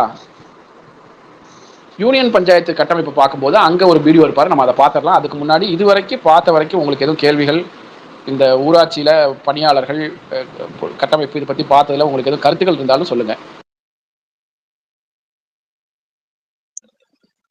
தோழர்கள் யாருக்கும் எதுவும் சந்தேகம் இருந்தால் கேட்கலாம், எதுவும் கருத்துக்கள் இருந்தாலும் சொல்லலாம். ஏதாவது யாருக்காவது சந்தேகங்கள் இருக்கா?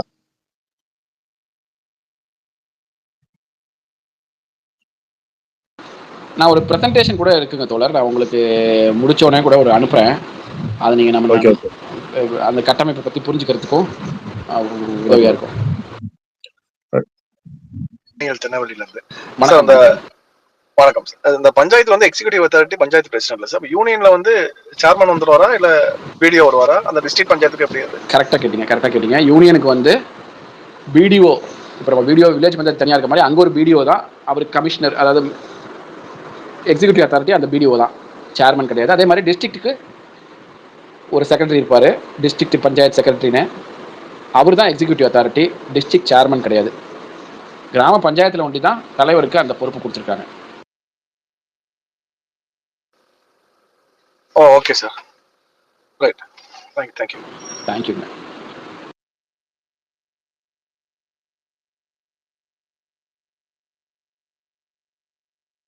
இந்த பணிகளை மட்டும் கொஞ்சம் எக்ஸ்பிளைன் பண்ணிருங்க. அதாவது இப்ப பஞ்சாயத்துக்குனா நம்ம இது கிராம சாலைகள், அதாவது சின்ன சின்ன சாலைகள் இருக்குது, அந்த சாலைகள் அமைக்கிறது, மற்றபடி குடிநீர், மற்ற தெருவிளக்கு, இப்படி பணிகள் இருக்கு இல்லையா? அதே போல யூனியனுக்கு என்ன பணிகள், மாவட்ட பஞ்சாயத்துக்கு என்ன பணிகள்ங்கிறது, வேற ரெண்டு பேருக்கும் நிதி ஒதுக்கீடு, இதையுமே கொஞ்சம் நீங்க இது பண்ணிட்டீங்கன்னா நல்லா இருக்கும். கண்டிப்பாங்க. கிராம பஞ்சாயத்துகள் பணிகள் என்ன, இப்போ யார் யார் இருக்கிறாங்கன்னு நமக்கு தெரியுது. பணிகளை 2 விதமாக பிரிச்சிருக்கிறாங்க. கட்டாயமாக பஞ்சாயத்து இதெல்லாம் செஞ்சு ஆகணும், நிச்சயமாக செஞ்சு ஆகணும். உதாரணத்துக்கு, இந்த பணிகள் செய்யலைன்னா நீங்கள் நீதிமன்றத்துக்கு கூட போய் நிற்கலாம், இருக்கிறதே அதுக்கு தான் அப்படின்ற மாதிரி. ஆசிரியர் இருந்தால் பாடம் நடத்தணும், வகுப்பறைக்கு வந்து பாடம் நடத்தணும், அதுதான் ஆசிரியரோட அடிப்படை கடமை மாதிரி. ஊராட்சினா இதுதான் அடிப்படை கடமை அப்படின்ற மாதிரியான கட்டாய கடமைகள்னு ஒரு லிஸ்ட்டு கொடுத்துருக்குறாங்க. இப்போ உதாரணத்துக்கு தெருவிளக்கு, சாலைகள் பராமரிப்பு, குடிநீர் வழங்குவது ரொம்ப ரொம்ப ரொம்ப அடிப்படையான ஒரு கடமை. இடுகாடுகள் சுடுகாடுகள் வந்து ஏற்படுத்துறது, அவற்றை பராமரிக்கிறது எல்லாமே வந்து ஒரு அடிப்படை கடமைகளை கொடுத்துருக்குறாங்க. இது போன்ற மிக குறிப்பாக வந்து பொதுக்கிணறு, சாலைகள், குடிநீர், தெருவிளக்கு, இடுகாடு சுடுகாடு, இந்த விஷயங்கள் வந்து ரொம்ப மஸ்ட்டு, பஞ்சாயத்து செஞ்சே ஆகணும். இப்போ சில தலைவர்கள் சொல்லுவாங்க, நாங்கள் செய்ய தயாராக தாங்க இருக்கிறோம் கட்டாய கடமையெல்லாம், நாங்கள் வந்து எங்களுக்கு தேவையான நிதி கொடுத்து, இல்லை எங்களுக்கு தடை இல்லாமல் நிர்வாகம் இருந்து, இல்லை நாங்கள் கிராம சபையில் குடிநீர் சம்மந்தமாக போட்ட தீர்மானத்துக்கு வழி விட்டால் தானே நாங்கள் போட முடியும், நீங்கள் கட்டாய கடமைன்னு சொல்லிட்டா முடிஞ்சிருமா அப்படின்னு நிர்வாகத்தில் இருக்கிறவங்களே ஆதங்கத்தோட இல்லை ஒரு இதோட கேட்கறதுக்கு வாய்ப்பு இருக்குது. நாங்கள் வந்து 2009 ஒரு பஞ்சாயத்து சம்பந்தமான ஒரு வழக்குக்காக நீதிமன்றம் போயிருந்தோம். அப்போ தான் தெரிஞ்சு இந்த கட்டாய கடமைன்றது எந்த அளவுக்கு சட்டப்படியான ஆழமான விஷயம் அப்படின்னு. ஒரு ஊராட்சி தன்னுடைய கட்டாய கடமையை செய்ய தடுக்கப்படுது, மாநில அரசு எடுக்கக்கூடிய முடிவுனால எங்களால் அதை செய்ய முடியல அப்படின்னு சொல்லி நீதிமன்றத்தில் நாங்கள் பேசி பஞ்சாயத்துக்கு சாதகமான தீர்ப்பும் வாங்கினோம். இப்போ தமிழ்நாட்டில் என்ன ஒரு சூழல் பார்க்குறோம் அப்படின்னா, ரொம்ப நான் ஓப்பனாக பேசுறதுன்னு சொல்லுவாங்கள்ல, அந்த மாதிரி ஓப்பனாக பேசணும் அப்படின்னா மாநில அரசுகள் மட்டும், அதாவது எந்த 2 பிரதான கட்சிகளுக்கும் பஞ்சாயத்துக்கான ஒரு பொலிட்டிக்கல் வில்லே இல்லை. அவங்கள தாண்டி இன்னொரு நிர்வாக கட்டமைப்பு உருவாகுவது என்பது அந்த கான்ஷியஸ், அவங்க வந்து அது அந்த அந்த சிந்தனையே இல்லை என்பதை நம்ம ரொம்ப கவனமாக வெளிப்படையாக பேச வேண்டியிருக்கு. அப்போ என்ன நினைக்கிறாங்கன்னா, அரசியலமைப்பு சட்டத்தில் வந்து விட்டாலும் கூட அது ஸ்டேட் லிஸ்ட்டில் தான் இருக்குது. இப்போ பஞ்சாயத்து என்பது ஸ்டேட் லிஸ்ட்டில் இருக்குது, அப்புறம் பார்த்துக்கலாம். இப்போ எங்கெல்லாம் பொலிட்டிக்கல் வில் வந்து வலுவாக இருக்குதோ அங்கே வந்து பஞ்சாயத்துகள் வேறு லெவலில் அதை கொண்டு போக முடியும். எப்படி டெல்லியோட நிர்வாகம் வந்து மாநிலங்களில் ஆதிக்கம் செலுத்தக்கூடாதுன்னு நம்ம யோசிக்கிறோமோ, அதே மாதிரி சென்னையோட நிர்வாகம் வந்து பஞ்சாயத்து தலைவராக இருந்தவங்ககிட்ட கேட்டவங்களுக்கு தெரியும். சென்னை நிர்வாகம் விடுங்க, பிடிஓ நிர்வாகம் வந்து பஞ்சாயத்தை எந்த அளவுக்கு அழுத்துதுன்றது தமிழ்நாட்டில் ஒரு தினமும் சந்திக்கிற விஷயமா இருக்கு. அப்போ ஒரு ஊராட்சியுடைய கட்டாய கடமைகள்லாம் இது சொல்லியிருக்கிறாங்க. கட்டாய கடமைகள் இல்லாமல் வேற சில கடமைகள் இருக்கானா இருக்கு. ஒரு சந்தைகள் ஏற்படுத்தி கொடுக்கறது, ஒரு அங்கே இருக்கிற அரசு நிறுவனங்களோட சேர்ந்து வேலை செய்கிறது, உதவி செய்கிறது, இந்த மாதிரி விருப்ப கடமைகள் நிறையா திட்டங்கள், அரசு திட்டங்களை நடைமுறைப்படுத்துறது. ஆனால் கடைசியில் வந்து பஞ்சாயத்து சட்டத்தில் என்ன சொல்லியிருக்கு அப்படின்னா, தமிழ்நாடு ஊராட்சிகள் சட்டம் 1994 பிரிவு 111 விருப்ப கடமைகள் 111 ஜேல என்ன சொல்லுதுன்னா, அந்த கிராமத்தில் வசிப்பவர்களுக்கான பாதுகாப்பு, சுகாதாரம், வசதி, கலாச்சாரம், பொழுதுபோக்கு உள்ளிட்ட விஷயங்கள் கூட ஊராட்சி வேலை செய்யலாம். அது விருப்ப கடமையாக இருந்துச்சுன்னா அது ஒன்றும் பிரச்சனை இல்லை. அதனால தான் ஓடந்துறைன்னு ஒரு பஞ்சாயத்தில் தலைவர் விண்மில் வாங்கி போட்டார். பஞ்சாயத்து தீர்மானம் போட்டு பஞ்சாயத்து அக்கௌண்ட்டில் லோன் வாங்கி செஞ்சார். கோர்ட்டில் அவர் நீங்கள் கொஸ்டின் பண்ண முடியாது. இங்கே ஊரில் 1000 பிரச்சனை வரும், இல்லை பிடிஓ தரமாட்டேன்னு டிஸ்ட்ரிக்டில் இருக்கிறவங்க இருப்பாங்க, அமைச்சர் ஒத்துழைப்பு இருக்காது. ஆனால் கான்ஸ்டியூஷன் படி, தமிழ்நாடு ஊராட்சிகள் சட்டத்தின்படி அந்த ஊராட்சியில் வசிப்பவர்களுக்கான பாதுகாப்பு, சுகாதாரம், வசதி, கலாச்சாரம், பொழுதுபோக்கு, சௌகரியம் போன்ற விஷயங்களுக்கு ஊராட்சி வேலை செய்ய முடியும்னு இருக்குது. ஆம்புலன்ஸ் வாங்கி விடலாம், புதுசாக லைப்ரரி கட்டலாம், என்ன செய்யணும்னு அங்கே ஒரு டெக்னாலஜி சென்டர் கொண்டு வரனாலும் கொண்டு வர முடியும், சேவை மையங்களும் கொண்டு வர முடியும். அதனால் பஞ்சாயத்து பணம் இல்லை, பணத்தை உருவாக்கி வேலைகளை செய்யறதுக்கு சட்டப்படியாக வாய்ப்பு இருக்குது. பொலிட்டிக்கல் வில் தமிழ்நாட்டில் இனிமேல் தான் நம்மளாம் சேர்ந்து வளர்த்தெடுக்க வேண்டியிருக்கு. இல்லைன்னு நம்மளால சொல்லிட்டே இருக்க முடியாது. அப்படி ஊராட்சிகளுடைய பணிகளாக நம்ம இதெல்லாம் முக்கியமாக பார்க்குறோம். இந்த அளவு தான் இல்லை, தலைவர் வந்து சப்போர்ட்டோட, மக்கள் சப்போர்ட்டோட, உறுப்பினர் சப்போர்ட்டோட எந்திரிச்சு செஞ்சாருன்னா நிறையா செய்யலாம். இன்னும் யூனியன் ஆஃபீஸ், மாவட்ட பஞ்சாயத்து, இல்லை மாநில இருக்கக்கூடிய அரசோடைய ஒத்துழைப்புலாம் இருந்துச்சுன்னா எவ்வளோ வேலைகள் நம்ம ஊரில் செய்து முடிச்சிருவாங்க. இப்போ யூனியனில் பஞ்சாயத்து உங்களுக்கு தெரியும், நம்ம வந்து அங்கே கவுன்சில் இருக்கும். பெரும்பான்மையான முடிவுகள் வந்து அங்கே அந்த அஃபீஷியல்ஸ் எடுக்கிற முடிவாக தான் இருக்குது. கவுன்சிலில் தேர்ந்தெடுக்கப்படக்கூடியவர்கள், யூனியன் கவுன்சிலில் தேர்ந்தெடுக்கப்படக்கூடியவர்கள் கட்சி சின்னத்தில் தான் வர்றாங்க. இப்போ என்ன தமிழ்நாட்டில் சூழல் என்னவா இருக்குன்னா, மாவட்ட செயலாளர், கட்சியின் மாவட்ட செயலாளர் சொல்லுவது தான் யூனியனாக இருக்கட்டும், டிஸ்ட்ரிக்டாக இருக்கட்டும், நகராட்சி மாநகராட்சியாக இருக்கட்டும், கட்சியுடைய மாவட்ட செயலாளர் கொடுக்குற, இப்போ யாருக்கு டெண்டர் வைக்கணும், யாருக்கு இந்த ப்ராஜெக்ட் தூய்மை பண்ணி எந்த கம்பெனி கொடுக்கணும் அப்படின்றத கவுன்சில் முடிவு பண்ணுவதற்கு கட்சியுடைய இன்ஃப்ளூயன்ஸ் நிறையா இருக்கிறத பார்க்குறோம். மற்றபடி பொதுவாக யூனியனுடைய பணிகள் அப்படின்னு நம்ம பார்த்தோம் அப்படின்னா 2-3 பஞ்சாயத்துக்கு சேர்ந்த மாதிரியான, இப்போ பார்த்தீங்கன்னா யூனியன் குளம்னு சொல்லுவாங்க, யூனியன் ரோடுன்னு சொல்லுவாங்க. நீங்கள் விசாரிச்சு பார்த்தீங்கன்னா தெரியும். அது என்ன யூனியன் குளம் அப்படின்னா, 100 ஏக்கருக்கு குறைவான பாசன வசதி இல்லாத குளம் ஒன்று இருக்குது அப்படின்னா அது கிராம ஒன்றிய ஊராட்சிக்கு தான் அது கொடுக்கப்பட்டிருப்பாங்க.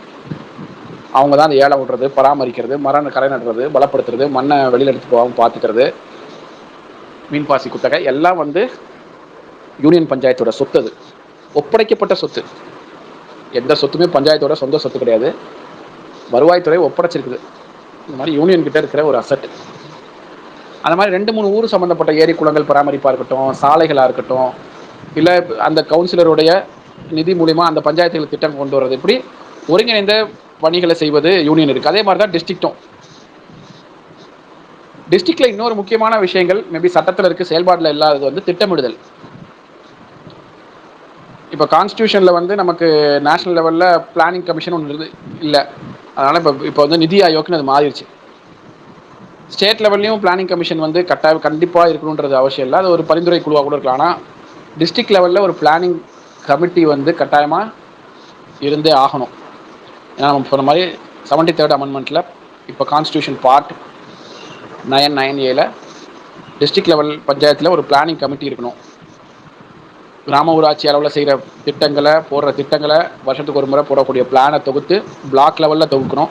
பிளாக் லெவலில் சேர்ந்த பணிகளை தொகுத்து மாவட்ட லெவலில் கிராம ஊராட்சி, நகர்ப்புற உள்ளாட்சி எல்லாத்துக்கும் சேர்த்த ஒரு திட்டமாக அந்த மாவட்டம் கொண்டு வரணும் அப்படின்றது டிபிசியோட வேலை. ஆனால் தமிழ்நாட்டில் பெரும்பாலும் டிஸ்ட்ரிக்ட் பஞ்சாயத்து வந்து செயல்படாமல் தான் இருக்குது. கிராம ஊராட்சிகள் சுதந்திரமாக சுயேட்சை சின்னத்தில் போட்டி போட்டு ஜெயிச்சதுனாலையும், எக்ஸிக்யூட்டிவ் அத்தாரிட்டி தலைவருக்கு இருக்கிறதுனாலையும், ஊராட்சி நிர்வாகத்தில் மக்களோட பக்கத்தில் இருந்து தினமும் வேலை செய்கிறதுனாலையும் பஞ்சாயத்துகள் தங்களால் அந்த முயற்சிகளை எடுத்துகிட்டு இருக்காங்க, வேலை செய்கிறாங்க. இப்போ மாவட்ட கட்டமைப்பு அப்படின்னு பார்த்தீங்கன்னா, முதல்ல சொன்ன மாதிரி டிஸ்ட்ரிக்ட் பஞ்சாயத்து செக்ரட்டரின்னு ஒருத்தர் இருப்பார். அவர் ஒரு மக்கள் பிரதிநிதி கிடையாது, நம்ம பிடிஓ மாதிரி தான். அவர் தான் எக்ஸிக்யூட்டிவ் அத்தாரிட்டியாக இருக்கிறாரு. இப்போ 3 கட்டமைப்புகள்னு பார்த்தீங்கன்னா, ஊராட்சிகளில் தான் நம்ம அந்த கட்டமைப்பு பார்த்தோம். தலைவர், துணைத் தலைவர், அந்த கவுன்சிலு, கிராம சபை பணியாளர்கள். அதே மாதிரி யூனியன்லையும் அஃபீஷியல் பணியாளர் தான் இருப்பாங்க. ஃபீல்டு பணியாளர்கள் யாரும் இல்லை, அஃபீஷியல் பணியாளர் இருப்பாங்க. பட் சேர்மன், வைஸ் சேர்மன், கவுன்சிலர்ஸ்லாம் இருப்பாங்க. ஜென்ரல் பிடிஓன்னு ஒருத்தர் இருப்பார். அவர் தான் எக்ஸிக்யூட்டிவ் அத்தாரிட்டி. அவர் மூலியமா பணிகள் நடக்க மற்றது. அங்கேயும் வந்து ஒரு இன்ஜினியரிங் செக்ஷன் இருக்கும். அப்படி ஒரு கட்டமைப்பு. டிஸ்ட்ரிக்ட் பஞ்சாயத்துன்றது பெரும்பாலும் பிளானிங் கமிட்டி வந்து ஃபங்க்ஷனலாக இல்லை. District chairman, vice chairman, council இருப்பாங்க. பஞ்சாயத்து டிஸ்ட்ரிக்ட் பஞ்சாயத்து செக்ரட்டரி இருப்பார். அவர் தான் எக்ஸிக்யூட்டிவ் அத்தாரிட்டி. அவங்களுக்காக வரக்கூடிய நிதிகள், அது சிஎஃப்சியாக இருக்கட்டும், எஸ்எஃப்சியாக இருக்கட்டும், அவங்களுக்குன்னு வரக்கூடிய நிதிகள் அது ஏதோ ஒரு பஞ்சாயத்தில் ஏதோ ஒரு திட்டமாக அது செயல்படுத்தப்படும். இப்போ உங்களுக்கு நம்ம முதல்ல சொன்னோம், நிதி என்பது கொஞ்சம் விரிவாக பார்க்க வேண்டிய விஷயம். டேக்ஸ் வாங்குறது வந்து பஞ்சாயத்தில் வந்து மட்டும்தான், கிராம பஞ்சாயத்து மட்டும்தான். 3 இடத்துல நம்ம ஆரம்பத்திலே பார்த்தோம். அதை டேக்ஸ்ன்னு வசூலிக்க முடியும் அப்படின்னா கிராம பஞ்சாயத்து மட்டும்தான். அதில் நிறைய டேக்ஸில் நிறைய டேக்ஸ் அவங்க தெரியாது. பஞ்சாயத்துகளுக்கு வந்து இவ்வளோலாம் டேக்ஸ் இருக்குது, நம்ம கலெக்ட் பண்ண முடியும் அப்படின்றதெல்லாம் நிறையா கிராம பஞ்சாயத்தில் இருக்கிறவங்க தெரியாது. ரெண்டாவது, வரி வசூல் பண்ணிக்கிறதுக்கும் தயக்கமாகவும் இருக்கும். நம்ம மக்கள்கிட்ட போய் எல்லார்ட்டையும் வரி வசூல் பண்ண முடியுமா அப்படின்ற ஒரு தயக்கமும் அவங்களுக்கு இருக்கும். உதாரணத்துக்கு பார்த்தீங்கன்னா, பஞ்சாயத்தில் வந்து ஆப்டிக் ஃபைபர் கேபிளுக்கு வரி வாங்க முடியும். நமக்கு இது போகுது இல்லைங்களா, ரிலையன்ஸ் ஃபைபர், ஜியோ ஃபைபராக இருக்கட்டும், ஏர்டெல்லாக இருக்கட்டும், பிஎஸ்என்எல்லாக இருக்கட்டும், இத்தனை கிலோமீட்டருக்கு இவ்வளோன்னு வந்து ஒரு பஞ்சாயத்து வரி வசூல் பண்ண முடியும். அது சில பேர் ஆனுவலாக வாங்கிடுவாங்க, சில பேர் அது தெரியாமல் இருக்கும். விளம்பர வரி வாங்க முடியும். நமக்கு தெரிஞ்சு கரூரில் ஒரு பஞ்சாயத்தில் சொன்னார், மரத்தில் ஆணி அடிச்சுட்டு போகிறாங்க இல்லைங்களா, சின்ன சின்ன பிளக்கார்ட்ஸ் மாதிரி. அதெல்லாம் நான் டேப் வச்சு சைஸ் போட்டு அந்த அதில் இருக்க ஃபோன் நம்பருக்கு ஃபோன் பண்ணி நான் போட்டு ஒரு பில் அனுப்பிச்சு வசூல் பண்ணிடுவேன் அப்படின்னு சொல்லுவார். அதே மாதிரி ப்ரொஃபஷனல் டேக்ஸ், ஒரு கம்பெனி, அது கவர்மெண்ட்டாக இருக்கலாம், தனியாராக இருக்கலாம், அங்கே வேலை செய்கிறவங்களுக்கான 6 மாதத்துக்கு ஒரு தடவை தொழில் வரி பஞ்சாயத்து வாங்கணும். குடிநீர் கட்டணம் இருக்குது, அது மாதிரி மீன் பாசி குத்தகை விட்டாங்கன்னா அது பஞ்சாயத்து தான் வரணும். நிறையா பஞ்சாயத்து அது கோயிலுக்கு போகுது அப்படின்லாம் சொல்கிறாங்க, ஆனால் இதுக்கு தான் வரணும். இது இல்லாமல் இதெல்லாம் ஓன் சோர்ஸ், சொந்த வருவாய், இதெல்லாம் பஞ்சாயத்துக்கு நேரடியாக இவங்க வரணும். இது இல்லாமல் நம்ம சொன்ன மாதிரி எஸ்எஃப்சி, சிஎஃப்சி வரும். அது தமிழ்நாட்டில் கம்மியாக தான் வருது, ஆனால் வரணும். ஆமாம், சிஎஃப்சி வந்துடுது ரெகுலராக, எஸ்எஃப்சி ரொம்ப கம்மியாக வருது. மேபி தலைவர்கள் இருக்கிறாங்க, அவங்க நேரடியாக பார்த்துருப்பாங்க, நிறையா அது சிக்கல் இருக்குது. இது இல்லாமல் தொகுக்கப்பட்ட நிதின்னு ஒன்று இருக்குங்க. அதாவது இந்த நம்ம பத்திரம்லாம் பதிவு பண்ணுறோம் இல்லைங்களா, அது சிறு கனிமங்கள், மைனர் மினரல்ஸு, இதெல்லாம் முதல்ல டேரெக்டாக பஞ்சாயத்துக்கு வந்துட்டு இருந்துச்சு. இப்போலாம் ஸ்டேட் லெவலில் தொகுத்து பிரித்து கொடுக்குறாங்க. அதுவும் இப்போ வந்து டேரெக்டாக பஞ்சாயத்து கொடுக்காம வெவ்வேறு ஸ்கீம்ஸ்க்கு மாற்றி விட்டுறாங்க. ஸ்டேட் லெவலில் ஒரு ஸ்கீம் முடிவு பண்ணாங்கன்னா அதுக்கு மாற்றி விட்டுறாங்க. அதெல்லாம் நம்ம தொடர்ந்து பேசுகிறோம். ஊராட்சிக்கு வர வேண்டிய நிதியிலையும் கம்மியாக கொடுத்துட்டு இன்னும் கூடுதலாக அதாவது இயல்பாக வந்துட்டு இருந்த நிதியும் வந்து சென்னையிலே ஒரு ஜியோ பாஸ் பண்ணி மாற்றி விட்டா எப்படி அப்படின்னு நம்ம இதெல்லாம் பார்த்தீங்கன்னா கேரளாவில் நடக்க வாய்ப்பு, அது மிகப்பெரிய பிரச்சனை ஆக்கிடுவாங்க. நம்ம ஊரில் வந்து அது அந்த ஒரு ஃபினான்ஷியல் நிதி சம்பந்தமான சுதந்திரம், நிர்வாக சம்பந்தமான சுதந்திரம் போன்ற விழிப்புணர்வு இனிதான் நம்ம உருவாக்க வேண்டியிருக்கு. சென்னையில் உட்காந்துட்டு ஜியோ போட்டு பஞ்சாயத்தோட தலையெழுத்தை நிர்ணயிச்சிடலாம். அது கான்ஸ்டியூஷனில் கொடுத்துருந்தாலும் அதை பற்றி கவலை கிடையாது, நம்ம சென்னையில் உட்காந்தே பண்ணிக்கலாம் அப்படின்ற பல வேலைகள் நடக்குது.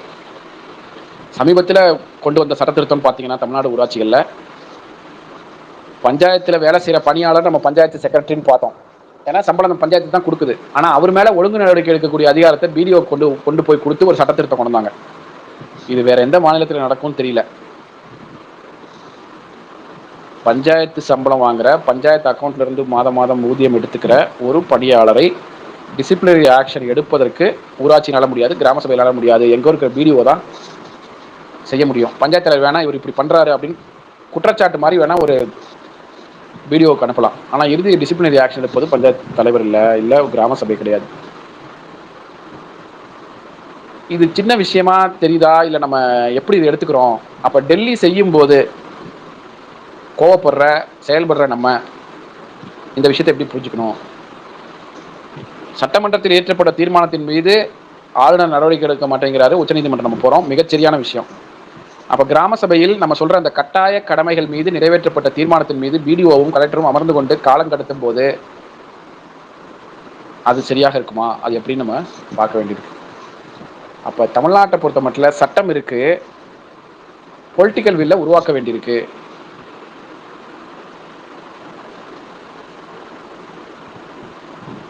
சிஎஃப்சி ஓரளவுக்கு ரெகுலராக வருது.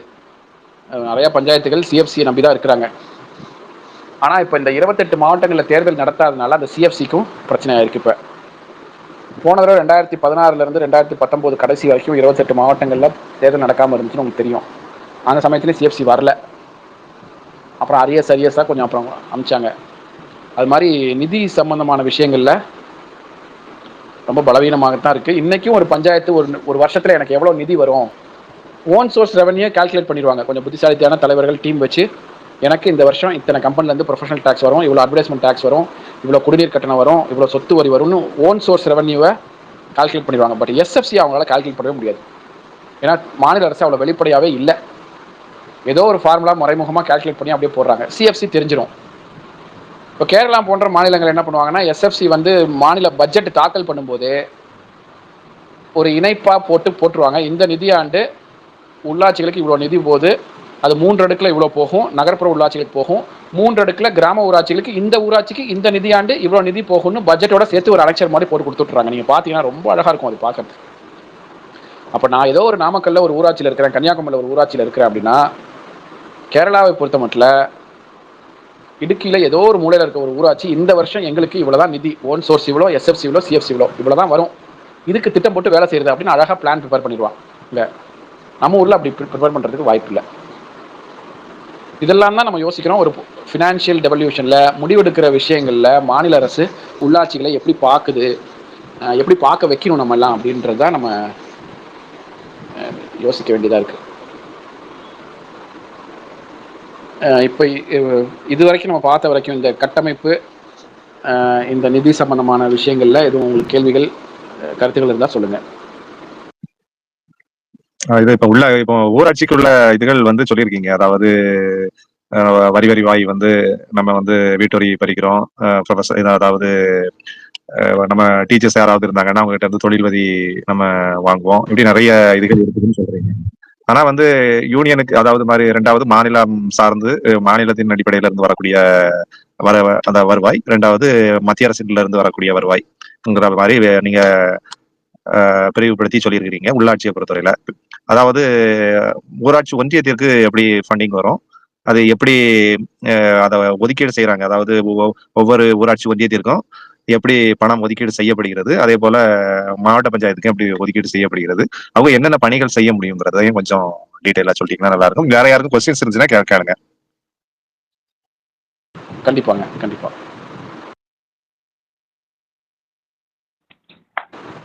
இந்த யூனியன்ல ரெகுலர் பிடிஓ, ஸ்கீம் பிடிஓ இருப்பாங்க, அது போக பஞ்சாயத்துக்கு தனியாக இன்னொரு பிடிஓ இருக்கும் சார்? இல்லை, ரெண்டு பேருங்க. பிடிஓ விபின்னு அவங்க தான் நம்ம ஸ்கீம்லாம் சொல்லிக்கிறோம். இன்னொருத்தர் ஜென்ரல் அப்படின்னு சொல்லக்கூடியவர் பஞ்சாயத்து பக்கமே பார்க்க மாட்டார். அவர் ஃபுல்லாக யூனியன் பணிகளாக பார்ப்பார். அந்த யூனியன் கவுன்சில் எடுக்கக்கூடிய தீர்மானம், அதில் எடுக்கக்கூடிய டெண்டரு, அந்த செலவினங்கள், செயல்பாடுகள், திட்டங்கள், அதுதான் அவங்க பார்ப்பாங்க. Okay sir, right. இப்போ யூனியனுக்கும் டிஸ்ட்ரிக்ட்டுக்கும் பார்த்தீங்கன்னா உங்களுக்கு அவங்க வரி வாங்காததுனால ஓன் சோர்ஸ் ரெவன்யூ அப்படின்றது இல்லை. இப்போ மீன் பாசி குத்தகை விட்டால் கூட அது ரொம்ப கம்மியான, பெரும்பாலும் பஞ்சாயத்து தான் போகும். மர மகசூல்னு சொல்லுவாங்க. இது மாதிரி ரொம்ப சிறு தொகைகள் ஒரு ஷேராக நேரடியாக இல்லாமல் பஞ்சாயத்துக்கு இவ்வளோ, யூனியனுக்கு இவ்வளோ அப்படின்ற மாதிரி கொஞ்சம் கொஞ்சம் போகும். பெரும்பான்மையான நிதி உங்களுக்கு எஸ்எஃப்சி, சிஎஃப்சி தான். அவங்களுக்கு அந்த நிதி பகிர்வு அப்படின்றது யூனியனில் எஸ்எஃப்சி, சிஎஃப்சி தான். டிஸ்ட்ரிக்டாக இருந்தாலும் சரி, யூனியனாக இருந்தாலும் சரி. இப்போ எஸ்எஃப்சி வருதுன்னு வச்சுக்கோங்களேன். எஸ்எஃப்சி தமிழ்நாடு அரசு பெரும்பான்மையான தொகை ஃபினான்ஸ் கமிஷனில் அவங்களோட வரி வருவாயிலேருந்து 90% வரைக்கும் மாநில அரசு எடுத்துக்கும், 10% உள்ளாட்சிக்கு கொடுக்குது தமிழ்நாட்டில். இப்போ கேரளாவில் அது 24% வரைக்கும் இருக்குது. இன்னும் பிளான் ஃபண்டுன்னு தனியாக வச்சுருக்காங்க, அது 40% வரைக்கும் இருக்குது. பட் அவங்கள ஓன் சோர்ஸ், ஓன் டேக்ஸ் ரெவன்யூலேருந்து மாநில அரசு கொடுக்கக்கூடியது தமிழ்நாட்டில் முதல்ல 96ல் 8% இருந்துச்சு, இப்போ 10% கொடுக்குறாங்க. அந்த 10%லையும் 4.9 நகரங்களுக்கு போயிடும், மாநகராட்சி, நகராட்சி, பேரூராட்சி. மீதி 5.1 தான் ஊராட்சிகளுக்கு வரும். இந்த 5.1 தான் நம்ம வந்து 3 அடுக்குகளாக இவங்க பிரிச்சுக்கிறாங்க. இப்போ பஞ்சாயத்துகளுக்கு வர்றது எப்படின்னா, அந்த அடிப்படையில் ஒரு 7 லட்சம் பஞ்சாயத்து கொடுத்துருவாங்க. எஸ்எஃப்சின்றது 7 லட்சம் வரும். அதுக்கப்புறம் அந்த பஞ்சாயத்துடைய மக்கள் தொகை, எஸ்சி எஸ்டி பிரிவினர் மக்கள் தொகை, பரப்பளவு, அதன்படி கொஞ்சம் ஒரு கால்குலேஷன் போட்டு பிரித்து கொடுப்பாங்க. யூனியனுக்கும் எஸ்எஃப்சிலேருந்து ஒரு குறிப்பிட்ட தொகை போகும், சிஎஃப்சிலேருந்து ஒரு குறிப்பிட்ட தொகை போகும், டிஸ்ட்ரிக்ட்டுக்கும் யூனியன்லேருந்து ஒரு தொகை போகும், சாரி எஸ்எஃப்சிலேருந்து ஒரு தொகை போகும், சிஎஃப்சிலேருந்து ஒரு தொகை போகும். நிதி என்பது பெரும்பாலும் டிஸ்ட்ரிக்ட்டும் யூனியனும் வந்து இந்த எஸ்எஃப்சி சிஎஃப்சி எதிர்பார்த்து தான் அவங்க இருக்கிறாங்க. அவங்களுக்கு பஞ்சாயத்துக்கு இருக்கிற மாதிரி பெரிய கம்பெனி இருக்குது. கம்பெனி வந்து யூனியனுக்கிட்ட ஒரு லைசன்ஸ் வாங்குவாங்க. அந்த லைசன்ஸ் கொடுக்குறதும் இப்போ கலெக்டர்கிட்ட மாற்றிட்டாங்க. பட் அந்த மாதிரி ஒரு லைசன்ஸ் இருந்துச்சுன்னா அதுக்கு ஒரு சின்ன ஃபீ இருக்கும். இந்த மாதிரி சின்ன சின்ன தொகைகள் வந்து யூனியன் லெவலில் இருக்குது. பெரும்பான்மையான அவங்களுக்கான நிதி என்பது எஸ்எஃப்சி சிஎஃப்சி பகிர்வு தான். அந்த நிதியை வச்சுட்டு அவங்க என்ன பண்ணுவாங்க அப்படின்னா, இந்த பொதுவான சாலைகள் அமைப்பது, மற்ற பஞ்சாயத்து லெவலில் நடைமுறைப்படுத்தக்கூடிய திட்டங்களுக்கு செயல்படுத்துவது, அந்த பணி பெரும்பாலும் ஒப்பந்த பணிகள் தான் அவங்க செய்கிற மாதிரி இருக்கும். யூனியன்லேயும் டிஸ்ட்ரிக்ட்லையும் பெரும்பாலான நிதிகள் செயல்பாடு, திட்டங்கள் செயல்பாடு, முடிவுகள் எடுப்பது எல்லாமே கிராம சபை, கிராம ஊராட்சி அளவில் நடக்கிறதா தான் இருக்கும். இன்னும் குறிப்பாக தமிழ்நாட்டில் ரொம்ப அதை யூனியனையும் டிஸ்ட்ரிக்டையும் வலுப்படுத்தாமல் தான் வச்சிருக்கிறாங்க. அவங்களோட நிர்வாக நிதி செயல்பாடுகள் என்பது ரொம்ப ரொம்ப கம்மியாக தான் இருக்குது. கிராம ஊராட்சிகள் தான் நிதியிலையும் சரி, நிர்வாகத்திலையும் சரி, பொறுப்புகள்லையும் நிறையா மக்கள் பக்கத்தில் இருந்து செயல்படக்கூடிய இடத்துல இருக்கிறாங்க. அதாவது யூனியன் ரோடு, அதாவது 2வது யூனியன் குளங்கள் இல்லை தூர்வாருவது, இப்படி விஷயங்கள் பண்ணுவாங்க. யூனியன் அப்படித்தானே அந்த விஷயங்களை பண்ணுவாங்க. சார் சாரி, பட் ஆனால் எல்லா ஸ்டேட் கவர்மெண்ட் சென்ட்ரல் கவர்மெண்ட் ஸ்கீம்ஸ்மே யூனியன் மூலமாக தான் இம்ப்ளிமெண்ட் ஆகும். சார் ஸ்கீம் கரெக்டாக கேட்டிங்க, ரொம்ப சரியாக கேட்டிங்க. இம்ப்ளிமெண்டிங் ஏஜென்சி அப்படின்றது பிளாக் லெவலில் அப்படின்னு சொல்லுவாங்க. பிளாக் லெவல்லனா பிளாக் கவுன்சில் முடிவு பண்ணாது. அதாவது சேர்மன், வைஸ் சேர்மன் அவங்க முடிவு பண்ணுறதில்ல. பிளாக் பிடிஓ லெவலில் இம்ப்ளிமெண்டிங் அத்தாரிட்டியாக சில சமயம் சில ஸ்கீமுக்கு அவங்க இருப்பாங்க. ஆனால் அதனால் அவங்களுக்கு கூடுதலாக நிதி வருதா அப்படின்றது இல்லை. நிதி செலவினம் இப்போ ஒரு வீட்டுக்குன்னா, வீடு கட்டுற திட்டத்துக்கு இவ்வளோ அப்படின்னா இவ்வளோ போகும். அட்மினிஸ்ட்ரேட்டிவ் எக்ஸ்பென்சஸாக சில விஷயங்களை அவங்க எடுத்துக்கிறது உண்டு. இப்போ என்ஆர்இஜி அட்மினிஸ்ட்ரேட்டிவ் எக்ஸ்பென்சஸ்னால் சில விஷயங்கள் பிளாக் லெவலில் போகிறது உண்டு. ஆனால் இம்ப்ளிமெண்டிங் ஏஜென்சியாக அவங்க இருக்கிறதுனால மட்டும் அவங்களுக்கு கூடுதலாக நிதி இருக்குது. பட் அந்த இம்ப்ளிமெண்டிங் ஏஜென்சியாக இருந்தால் கூட பயனாளி தேர்வாக இருக்கட்டும், இடத்தேர்வாக இருக்கட்டும், செயல்படுத்துகிற விஷயங்கள் வந்து பஞ்சாயத்தாக தான் இருக்குது. இயல்பு நேச்சுரலாக வந்து ஒரு பஞ்சாயத்துக்கு தான் தகவலும் மக்கள் தொடர்பும் இருக்கக்கூடிய நிர்வாக முறை பஞ்சாயத்தாக தான் இருக்குது. பல சமயம் கிராம பஞ்சாயத்து சொல்லுங்க சார், ப்ளீஸ் ப்ளீஸ். இல்லை, அந்த கிராம பஞ்சாயத்து இருக்க பவர் போக யூனியனுக்கு ஏதாவது எக்ஸ்ட்ரா சப்ஜெக்ட்ஸ் ஏதாவது இருக்காது சார்? நல்ல கேள்வி இது. சப்ஜெக்ட்ஸ் வந்து அவங்க 3 அடுக்கு பஞ்சாயத்துக்கு சேர்த்து தான் கொடுத்துருக்குறாங்க.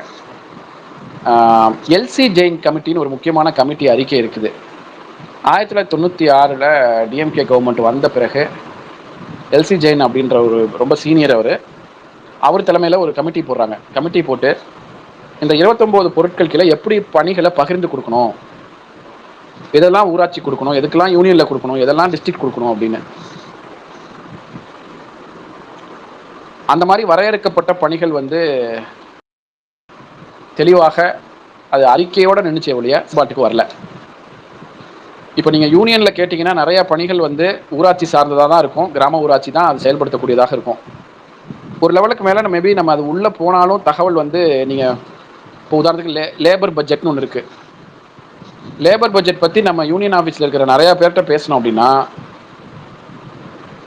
அது வந்து ரொம்ப அஃபீஷியலாக அவங்களே முடிவு பண்ணி அவங்களே செய்யக்கூடியதாக இருக்குது. நமக்கு வெளியில் பெருசாக தகவல்கள் கிடைக்காம இருக்குது. எப்படி நகர்ப்புற உள்ளாட்சியில் இப்போ ஒரு மாநகராட்சியிலேருந்து ஒரு தகவல் எடுத்து வெளியில் சொல்லணும் அது அப்படின்னா அங்கே இருக்கிற கவுன்சிலர்ஸ்க்கே கஷ்டம். கம்ப்ளீட்டாக அந்த ஐஏஎஸ் ஆஃபீஸரும் அலுவலர்களும் முடிச்சக்கூடிய விஷயமா இருக்குது. யூனியன் லெவல், டிஸ்ட்ரிக்ட் லெவலுமே வந்து பெரும்பாலும் டெண்டரு, கான்ட்ராக்டரு, பணம் ஒதுக்குறது அதை சுற்றி தான் இருக்கிற மாதிரி இருக்குது ஒழிய பிரதானமான குறிப்பிட்ட பணிகள் என்பது அவங்க இந்த மாதிரி டெண்டர் வைக்கிறது, சாலைகள் போன்ற விஷயங்களுக்கு அந்த பணிகள் தான் அவங்க பண்ணுறாங்க. நிறையா பணிகள் வெளிப்படையாகவும் இல்லை. அதனால் நமக்கு தெரிஞ்சது ரொம்ப உறுதியாக சொல்ல முடியும்னா உள்ளாட்சிகளுடைய பணிகளை உறுதியாக சொல்ல முடியும். ஒன்றிய ஊராட்சியில் அவங்களுக்கு வர நிதி நமக்கு தெளிவாக தெரியுது. அதுலேருந்து அவங்க அந்த திட்ட செயல்பாடுகள் அப்படின்னு ஒரு சில விஷயங்கள் வச்சிருக்காங்க, அதுதான் செய்கிறாங்க. இந்த வாட்டர் டேங்க் கட்டி கொடுக்குறது, சில அதெல்லாம் பொதுவா விஷயங்களா செய்யறாங்க. வாட்டர் டேங்க் கட்டி கொடுக்குறது, பஸ் ஸ்டாண்ட் கட்டி கொடுக்குறது, அந்த பஸ் நிழல் கூட கட்டி அது கொடுக்குறது. ஆமாம், அது ஸ்கீமில் செய்கிறாங்க. இப்போ மேல்நிலை நீர்த்தேக்க தொட்டினா ஒன்று ஜல்ஜீவன் திட்டம் மூலிமா வரும், அதுவும் பணம் ஊராட்சி மூலிமா தான் வரும். இல்லை எம்எல்ஏ எம்பி தொகுதி மேம்பாட்டு நிதி மூலிமா வரும். அது டிஆர்டிஏன்னு சொல்லுவாங்க, மாவட்ட ஊரக வளர்ச்சி முகமைன்னு ஒரு கட்டமைப்பு மாவட்ட அளவில் இருக்குது. அவங்க ஊராட்சிக்கான வேலைகள் தான். அவங்க மூலிமா எம்பி எம்எல்ஏ இது 60,000 லிட்டரா 1,00,000 லிட்டரா எவ்வளோ தொட்டி அப்படின்னு பார்த்து கொடுக்குற நிதிகள் எம்எல்ஏ எம்பிலேருந்து கொடுக்குறது, இல்லை திட்டங்கள்லேருந்து கொடுக்குறது அவங்க கொடுக்குறாங்க. இவங்க மாவட்ட பஞ்சாயத்து தலைவரே பஸ் ஸ்டாண்ட் அந்த நிழல் கூடையெல்லாம் கட்டி கொடுக்குறாரு. மாவட்ட பஞ்சாயத்து தலைவரும் அப்படிங்களா? ஓ, தெரியல. நிழல் கூடை நிறைய இங்க வந்து எங்க மாவட்ட பஞ்சாயத்து தலைவர் விஎஸ்ஆர் எல்லாம் கட்டி கொடுத்துருக்காரு. நிழல் கூடை கட்டி கொடுக்குறாரு. 2வது வாட்டர் டேங்க் கட்டி கொடுக்குறாங்க. ஓ, சரிங்க.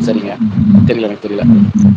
அது தொகுதி மேம்பாட்டு நிதியில அவர் பேர் தான் போட்டிருக்காங்க. பணக்காரரா இருப்பாரு, ரொம்ப பணக்காரர் சொல்ல முடியாது, பட் அதுல நிதிகள் அவர் கொடுக்குறாரு இல்லையா?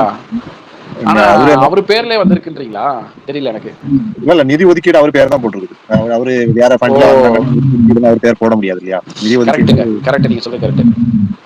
இது எனக்கு புது தகவல் தான். மாவட்ட ஊராட்சி அதாவது மாவட்ட சேர்மன் மூலியமா நிழல் கூடை கட்டியிருக்கிறாங்க. ஓகே சார், அந்த மாவட்ட பஞ்சாயத்தோட ரோல் என்ன சார்? யூனியனும் இந்த மாவட்ட பஞ்சாயத்தோட ரோல்ஸும் சார் பிளானிங் தான் டாக்டர். அது முக்கியமா இப்போ நீங்கள் கேரளாவில் நமக்கு ஏன் திரும்ப கேரளா வேறு வாய்ப்பு எக்ஸாம்பிள் கம்மியாக இருக்கிறனால திரும்ப சொல்கிறோம். அவங்க 1994 பீப்புள்ஸ் பிளான் கேம்பெயினே ஒன்று எடுத்தாங்க. திருவனந்தபுரத்துலேருந்து திட்டம் வராது, அந்தந்த ஊராட்சியிலேருந்து திட்டம் போட்டு கொடுங்க. ஊராட்சியோட திட்டங்கள் யூனியனில் கன்சல்டேட் பண்ணுவோம், யூனியனில் தொகுக்கிற திட்டங்கள் வந்து மாவட்ட லெவலில் தொகுப்போம், டிஸ்ட்ரிக்ட் பிளானிங் கமிட்டி நல்லா வேலை செய்யும் அப்படின்னு சொன்னது வந்து கேரளா தான். இப்போ உண்மையாலுமே டிஸ்ட்ரிக்ட் எதுக்கு இருக்குது? பிளானிங் நடந்துச்சுன்னா டிஸ்ட்ரிக்ட் இருக்கும், டிஸ்ட்ரிக்ட் பஞ்சாயத்து ஸ்ட்ராங்காக இருக்கும். இப்போ எதுவும் நீங்கள் பார்த்தீங்கன்னா ஒன்றும் வேலை அங்கே இல்லை. தமிழ்நாடை பொறுத்த மட்டும் கிராம பஞ்சாயத்துகள் தான் இப்போ அப்படியே போராடிக்கிட்டு ஓட்டிகிட்டு இருக்கிறது வந்து கிராம பஞ்சாயத்து தான். அதுவும் நீங்கள் வந்து 28 மாவட்டங்களில் தேர்தல் நடத்தாமல் இருக்கிறாங்க. டிஸ்ட்ரிக்டில் ஒன்று நமக்கு தெரிஞ்சு மேபி நீங்கள் நமக்கு தெரிஞ்சு டிஸ்ட்ரிக்ட் லெவலில் ஒர்க்கு மக்களுக்கான பணிகள் அப்படின்றது இந்த ஒப்பந்த பணிகள் தான் செய்கிறாங்களே ஒழிய திட்டமிடுதல் மற்ற பணிகள் இல்லைங்க. அது உறுதியாக பார்க்க முடியுது. சரி, இப்போ இந்த டிஆர்டிஏவும் டிஸ்ட்ரிக்ட் பஞ்சாயத்தையும் ஒன்னா ஆக்குறதா சில ஸ்டேட்ஸ்ல அந்த மாதிரி பேச்சு அடிபட்டு சார். அது தமிழ்நாட்டில் நடக்குது. அது டிஆர்டிஏல யாரெல்லாம் மெம்பர்ஸா இருப்பாங்க? பஞ்சாயத்து பிரசிடென்ட் எல்லாம் வருவாங்க அதுல. அது எப்படி? இல்ல, கண்டிப்பாங்க. டிஆர்டிஏ முழுக்க அபிஷியல் கட்டமைப்பு தாங்க அது. ஸ்கீம் இம்ப்ளிமெண்டேஷனுக்கானது, குறிப்பாக யூனியன் கவர்மெண்ட்டோட ஸ்கீம் இம்ப்ளிமெண்டேஷனுக்கான ஒரு ஸ்ட்ரக்சர் தான் அது டிஆர்டிஏன்றது. அது இன்னும் கலைக்கல, இன்னும் செயல்பாட்டில் தான் இருக்குது. சொல்லிட்டு இருந்தாங்க அதுக்கான ஃபண்ட்ஸ் எல்லாம் குறைக்க போகிறாங்க, அது டிஸ்ட்ரிக்ட் பஞ்சாயத்து கொடுக்க போகிறாங்க அப்படின்னு. இன்னும் அது மாறலை. டிஆர்டிஏ செயல்பாட்டில் தான் இருக்குது. அது முழுக்க அலுவலர்கள் மூலியமாக தான், அஃபீஷியல்ஸ். அதை வந்து ப்ராஜெக்ட் டைரக்டர்னு ஒருத்தவங்க இருப்பாங்க, கலெக்டரோட சேர்ந்து வேலை, கலெக்டர் கீழே இருப்பாங்க. அவங்க தான் டிஆர்டிஏ பார்த்துக்கோங்க, திட்ட இயக்குனர்னு. ஸ்கீம் இம்ப்ளிமெண்டேஷனு, இப்போ எம்எல்ஏ லேட்ஸு, எம்பி லேட்ஸு, அது தொகுதி மேம்பாட்டு, எம்எல்ஏ தொகுதி மேம்பாட்டு நிதி, எம்பி தொகுதி மேம்பாட்டு நிதி, ஸ்கீம் இம்ப்ளிமெண்டேஷன், இதெல்லாமே அவங்க டிஆர்டிஏ பார்த்துக்குவாங்க. அதில் மக்கள் பிரதிநிதிகள்னு யாரும் கிடையாது, எல்லாமே அஃபீஷியல்ஸ் மூலியமாக நடக்கக்கூடிய பணிகள் தான். அப்படி தான் அந்த கட்டமைப்பு இருக்குது. ஆனால் இன்னும் செயல்பாட்டில் தான் இருக்குது, இன்னும் அது கலைக்கப்படலை, இன்னும் செயல்பாட்டில் தாங்க இருக்குது. இதற்கு முன்னால வந்து 96 எலெக்ஷனுக்கு முன்னாடி ஒரு 10 வருஷம் எலெக்ஷன் இல்லாம இருந்துச்சு. அதுக்கு முன்னாடி வந்து யூனியன் கவுன்சிலர் அந்த கட்டமைப்பு இல்லாம இப்ப யூனியன் கவுன்சிலர் வேலையை வந்து பிரசிடென்ட் செஞ்சுட்டு இருந்தாங்க. அந்த மாதிரி தானே இருந்திருக்கும்னு நினைக்கிறேன். அப்படித்தானே இருந்துச்சு அதுக்கு முன்னாடி? ஆமாங்க, எலெக்ஷன் இல்லாம தான் இருந்துச்சு.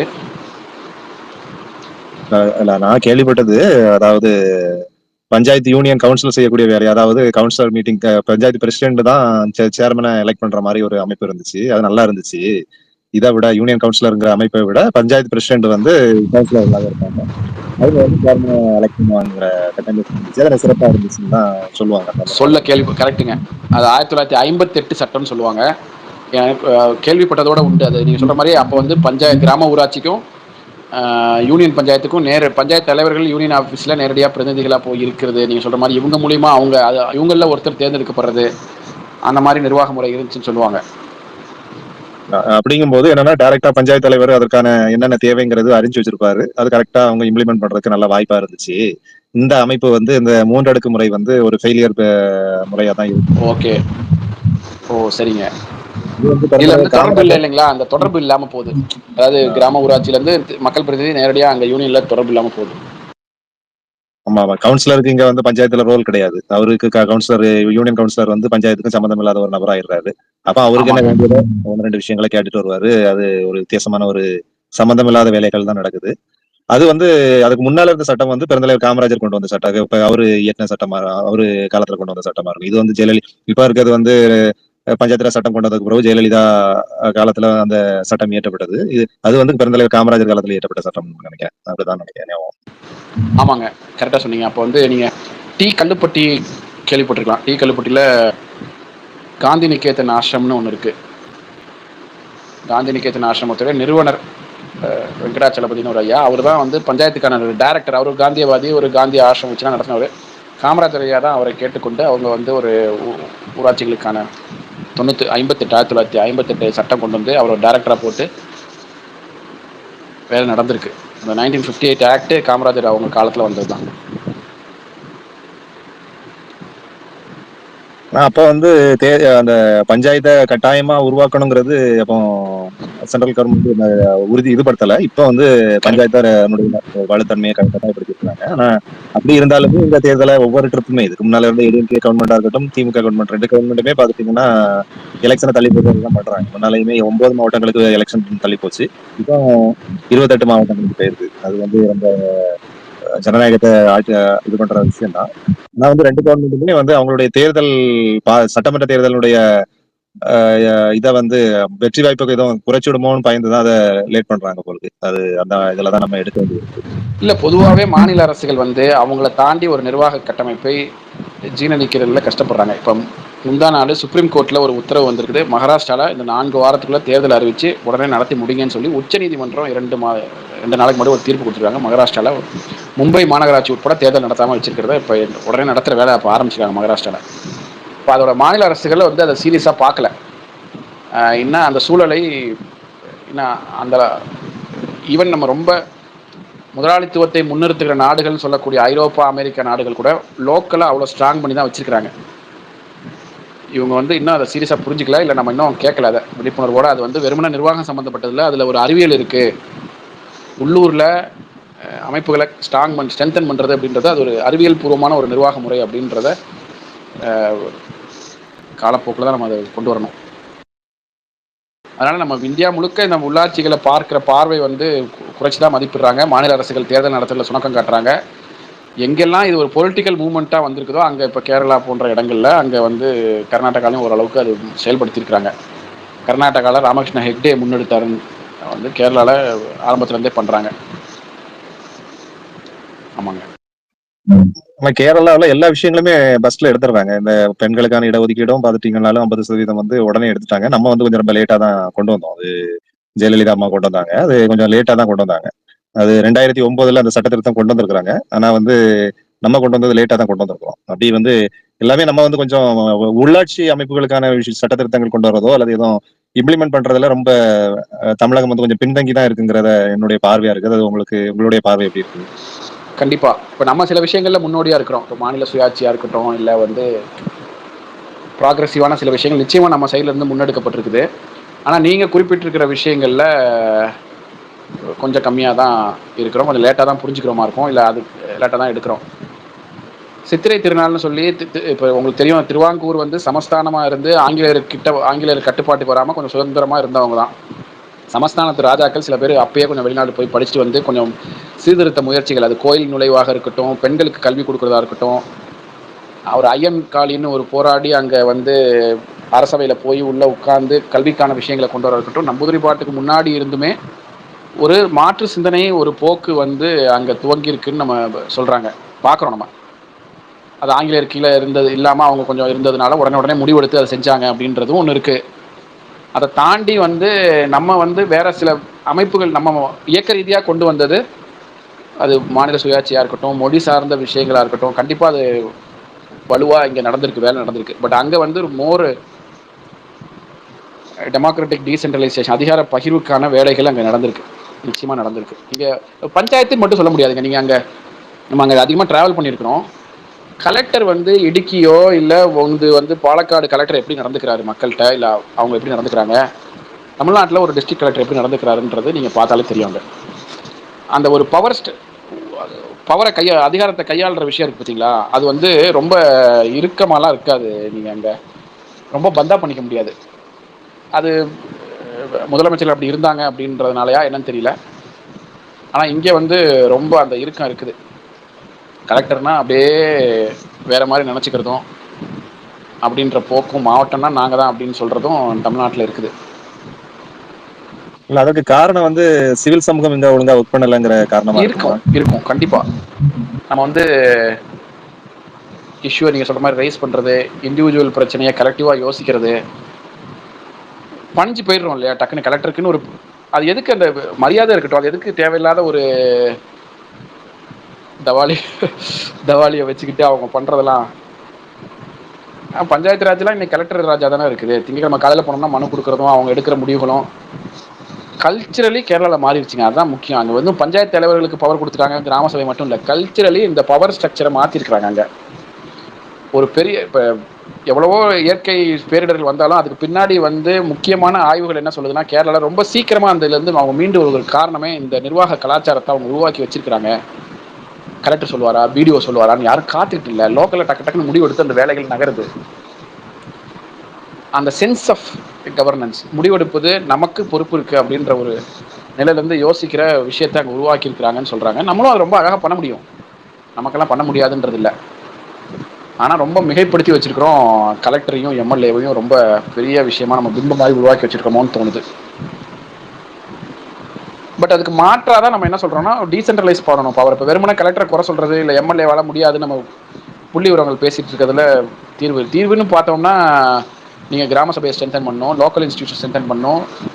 துவக்க பள்ளிகள் வந்து ஆசிரியர் வந்து சம்பளம் கொடுக்கறது கேரளாவில் பஞ்சாயத்து தான் கொடுக்குது. நல்லது கெட்டது சவால்கள் இருக்கும், ஆனால் அந்த ஆசிரியர் வந்து பஞ்சாயத்துக்கான ஆளாக இருக்கிறாரு. இப்போ நம்ம ஊரில் பெரும்பாலும் பஸ் வரும்போது இறங்கி நேராக ஸ்கூல் வாசலில் இருந்துட்டு ஸ்கூல்லேருந்து திரும்ப பஸ்ஸில் ஏறி அவங்க போயிடுறாங்க. எந்த அளவுக்கு ஊருக்கான சமூகத்தை பற்றி கனெக்ட் பண்ண ஆசிரியர்கள் நம்ம ஊரில் இருக்கிறாங்கன்னு தெரியல. அவங்களா முயற்சி எடுத்து எல்லாரோடையும் சேர்ந்து பெற்றோர்களோட பேசி ஊரோட ஒரு ஆளாக ஆசிரியர் இருக்கிறாரா, இல்லை டிபார்ட்மெண்ட்டோட ஒரு ஆளாக இருக்கிறாரா அப்படின்றதுனா, டிபார்ட்மெண்ட்டோட தான் ஆசிரியர் இருக்காரா இல்லையா, ஊரோடக்கான ஆசிரியரா, பள்ளிக்கான ஆசிரியரா அவங்க இல்லை. அதுக்கு இந்த நிர்வாக முறையும் ஒரு காரணம் அப்படிதான் தோணுது. அப்போ உள்ளாட்சின்றது டிபார்ட்மெண்ட் கிடையாது, அது நிறையா விஷயங்களை கவனிக்க வேண்டிய ஒரு விஷயம். அது ஒரு நிர்வாக முறையாகவும் இருக்குது, அது ஒரு கலாச்சாரமாகவும் இருக்குது. இப்போ பஞ்சாயத்து எலெக்ஷன் நம்ம சொல்கிறோம்னா ஒரு துறைக்கான விஷயமா சொல்லலை. அந்த கலாச்சாரத்தை நீங்கள் லோக்கலை கண்டுக்காமல் நிராகரிச்சுட்டு பண்ணிடலான்ற கலாச்சாரத்தை உருவாக்காதீங்க அப்படின்றதுக்காக தான் நம்ம திரும்ப திரும்ப அதை வலியுறுத்துறோம். ஸ்கூல் வந்து கவர்மெண்ட் ஸ்கூலா இருந்தாலும் யூனியன் கண்ட்ரோல்ல தானே சில ஸ்கூல் இருக்கு, பஞ்சாயத்து கட்டடம் தாங்க சார். கட்டடம் தான், கட்டடமும் கரண்ட், கட்டடம் மட்டும்தான். நீங்க வந்து மற்றது எல்லாமே எப்பயோ மாறிடுச்சு. எம்ஜிஆர் அவர்களே மாத்திட்டாரு. முதல்ல நீங்க கேட்டு பார்த்தீங்கன்னா மாநகராட்சி, நீங்க டிஸ்ட்ரிக்ட் ஸ்கூல் பஞ்சாயத்து போர்டு ஸ்கூல்னு சொல்லுவாங்க. அப்போ பேரளவுக்கு தான் இப்போ பஞ்சாயத்து போர்டு ஸ்கூலு. இப்போ ஆசிரியர்லேருந்து சிலபஸ்லேருந்து சம்பளம்லேருந்து அட்டண்டன்ஸ்லேருந்து நியமனம் வரைக்கும் எல்லாமே டிபார்ட்மெண்ட் தான், டிஇஓ தான். ஸ்கூலுக்கு வந்து நீங்கள் கட்டடம் கட்டி கொடுக்குறது தான் ஊராட்சி ஒன்றிய துவக்கப்பள்ளி நடுநிலைப்பள்ளிலாம். அதுக்கும் பிளானு ஸ்கீமு ஃபண்டெல்லாம் ஸ்டேட் பார்த்துக்குது. உறிஞ்சி எடுத்துட்டாங்க நிறையா விஷயங்களில் பவரை. வந்து ஏற்கனவே இருந்த பவரை கூட உறிஞ்சி, பவர்ன்றது முடிவெடுப்பது. எங்களுக்கு காந்திகிராமில் பயிற்சி எடுக்கும்போது அதான் சொல்லுவாங்க, எங்கே முடிவு இறுதியாக இருக்குதோ அங்கே தான் பவர் இருக்குன்னு சொல்லுவாங்க. இப்போ முடிவு இறுதியாக இப்போ வந்து பஞ்சாயத்தில் இல்லை, முடிவு இறுதியாக வந்து மாவட்ட செயலாளர், கட்சியின் மாவட்ட செயலாளர் வச்சிருக்கிறாரு, ஆளுங்கட்சியின் மாவட்ட செயலாளர் வச்சிருக்கிறாரு, இல்லை கலெக்டர் வச்சிருக்கிறாரு. இறுதி முடிவு பஞ்சாயத்துக்கு இல்லை, நிறையா விஷயங்கள் இல்லை, இருந்தது எடுத்துருக்காங்க. பஞ்சாயத்து செக்ரட்டரியோட தான் எடுத்துட்டாங்க இல்லைங்களா. அப்போ நம்ம பேசுறது வந்து இந்த கலாச்சார ரீதியான பிரச்சனையை தான் நம்ம இதை பார்க்குறோம். நீங்கள் வந்து இப்போ மாநில சுயாட்சி இன்னும் அதிகமாக கிடச்சிதுன்னா இன்னும் கலெக்டர் பவர் தான் அதிகமாகும். கலெக்டர் ஆஃபீஸில் இப்போ நிற்கிற கியூ இன்னும் 2 மடங்கு ஆகும். ஆமா, இது இப்போ வந்து ஆமா உள்ளாட்சியில வந்து இப்போ யாரு செயலரா வேணும்னு கேட்கிற உரிமை கூட இப்ப பஞ்சாயத்துல இருக்கு. அவங்க யாரை போடுறாங்களோ அவங்கள ஏத்துக்கணும். அப்படிதான். ஆமா ஆமா, யாரு எங்களுக்கு இவங்க சரியா ஒர்க் பண்ண மாட்டேங்கிறாங்க, எங்களை மாத்தி கொடுக்கறனா கூட அவங்க மாத்தி கொடுக்க மாட்டேங்கிறாங்க. அது வந்து ஆளுங்கட்சி இன்ஃபுளுன்ஸ்ல மாத்த முடிஞ்சா மாத்தலாம் முடியும். அல்லது வீடியோ வந்து இதுதான் உங்களுக்கு ஆடுனா இது அவருக்கு கீழே தான் நீங்க நம்ம பண்ணிட்டு ஆகணுங்கிற ஒரு நிர்பந்தத்துக்கு உள்ளாக்குறாங்க. அது நம்ம தப்பான விஷயம். ரெண்டாவது, எங்களுடைய பஞ்சாயத்துல பாத்துட்டீங்கன்னா பெரிய பஞ்சாயத்து, அதாவது 2 யூனியன் கவுன்சிலர் உள்ள ஏரியா. அதே போல எங்களுக்கு அருகாமையில் உள்ள பஞ்சாயத்தும் 2 யூனியன் கவுன்சிலர் உள்ள ஏரியா. இந்த 2 பஞ்சாயத்துக்கும் சேர்த்து ஒரு இளத்தர போட்டுக்கிறாங்க. எங்க பஞ்சாயத்துக்கு வந்து அடிஷனல் சார்ஜா போட்டுருக்காங்க. அதாவது ஒரு 4 பஞ்சாயத்து யூனியன் கவுன்சிலர் ஏரியாவுக்கு ஒரு இளத்தல் பார்க்கணும்னா எப்படி பார்க்க முடியுங்கிறது கேட்டா அவரு இல்ல, அது அவங்க பார்ப்பாங்கங்கிறாரு.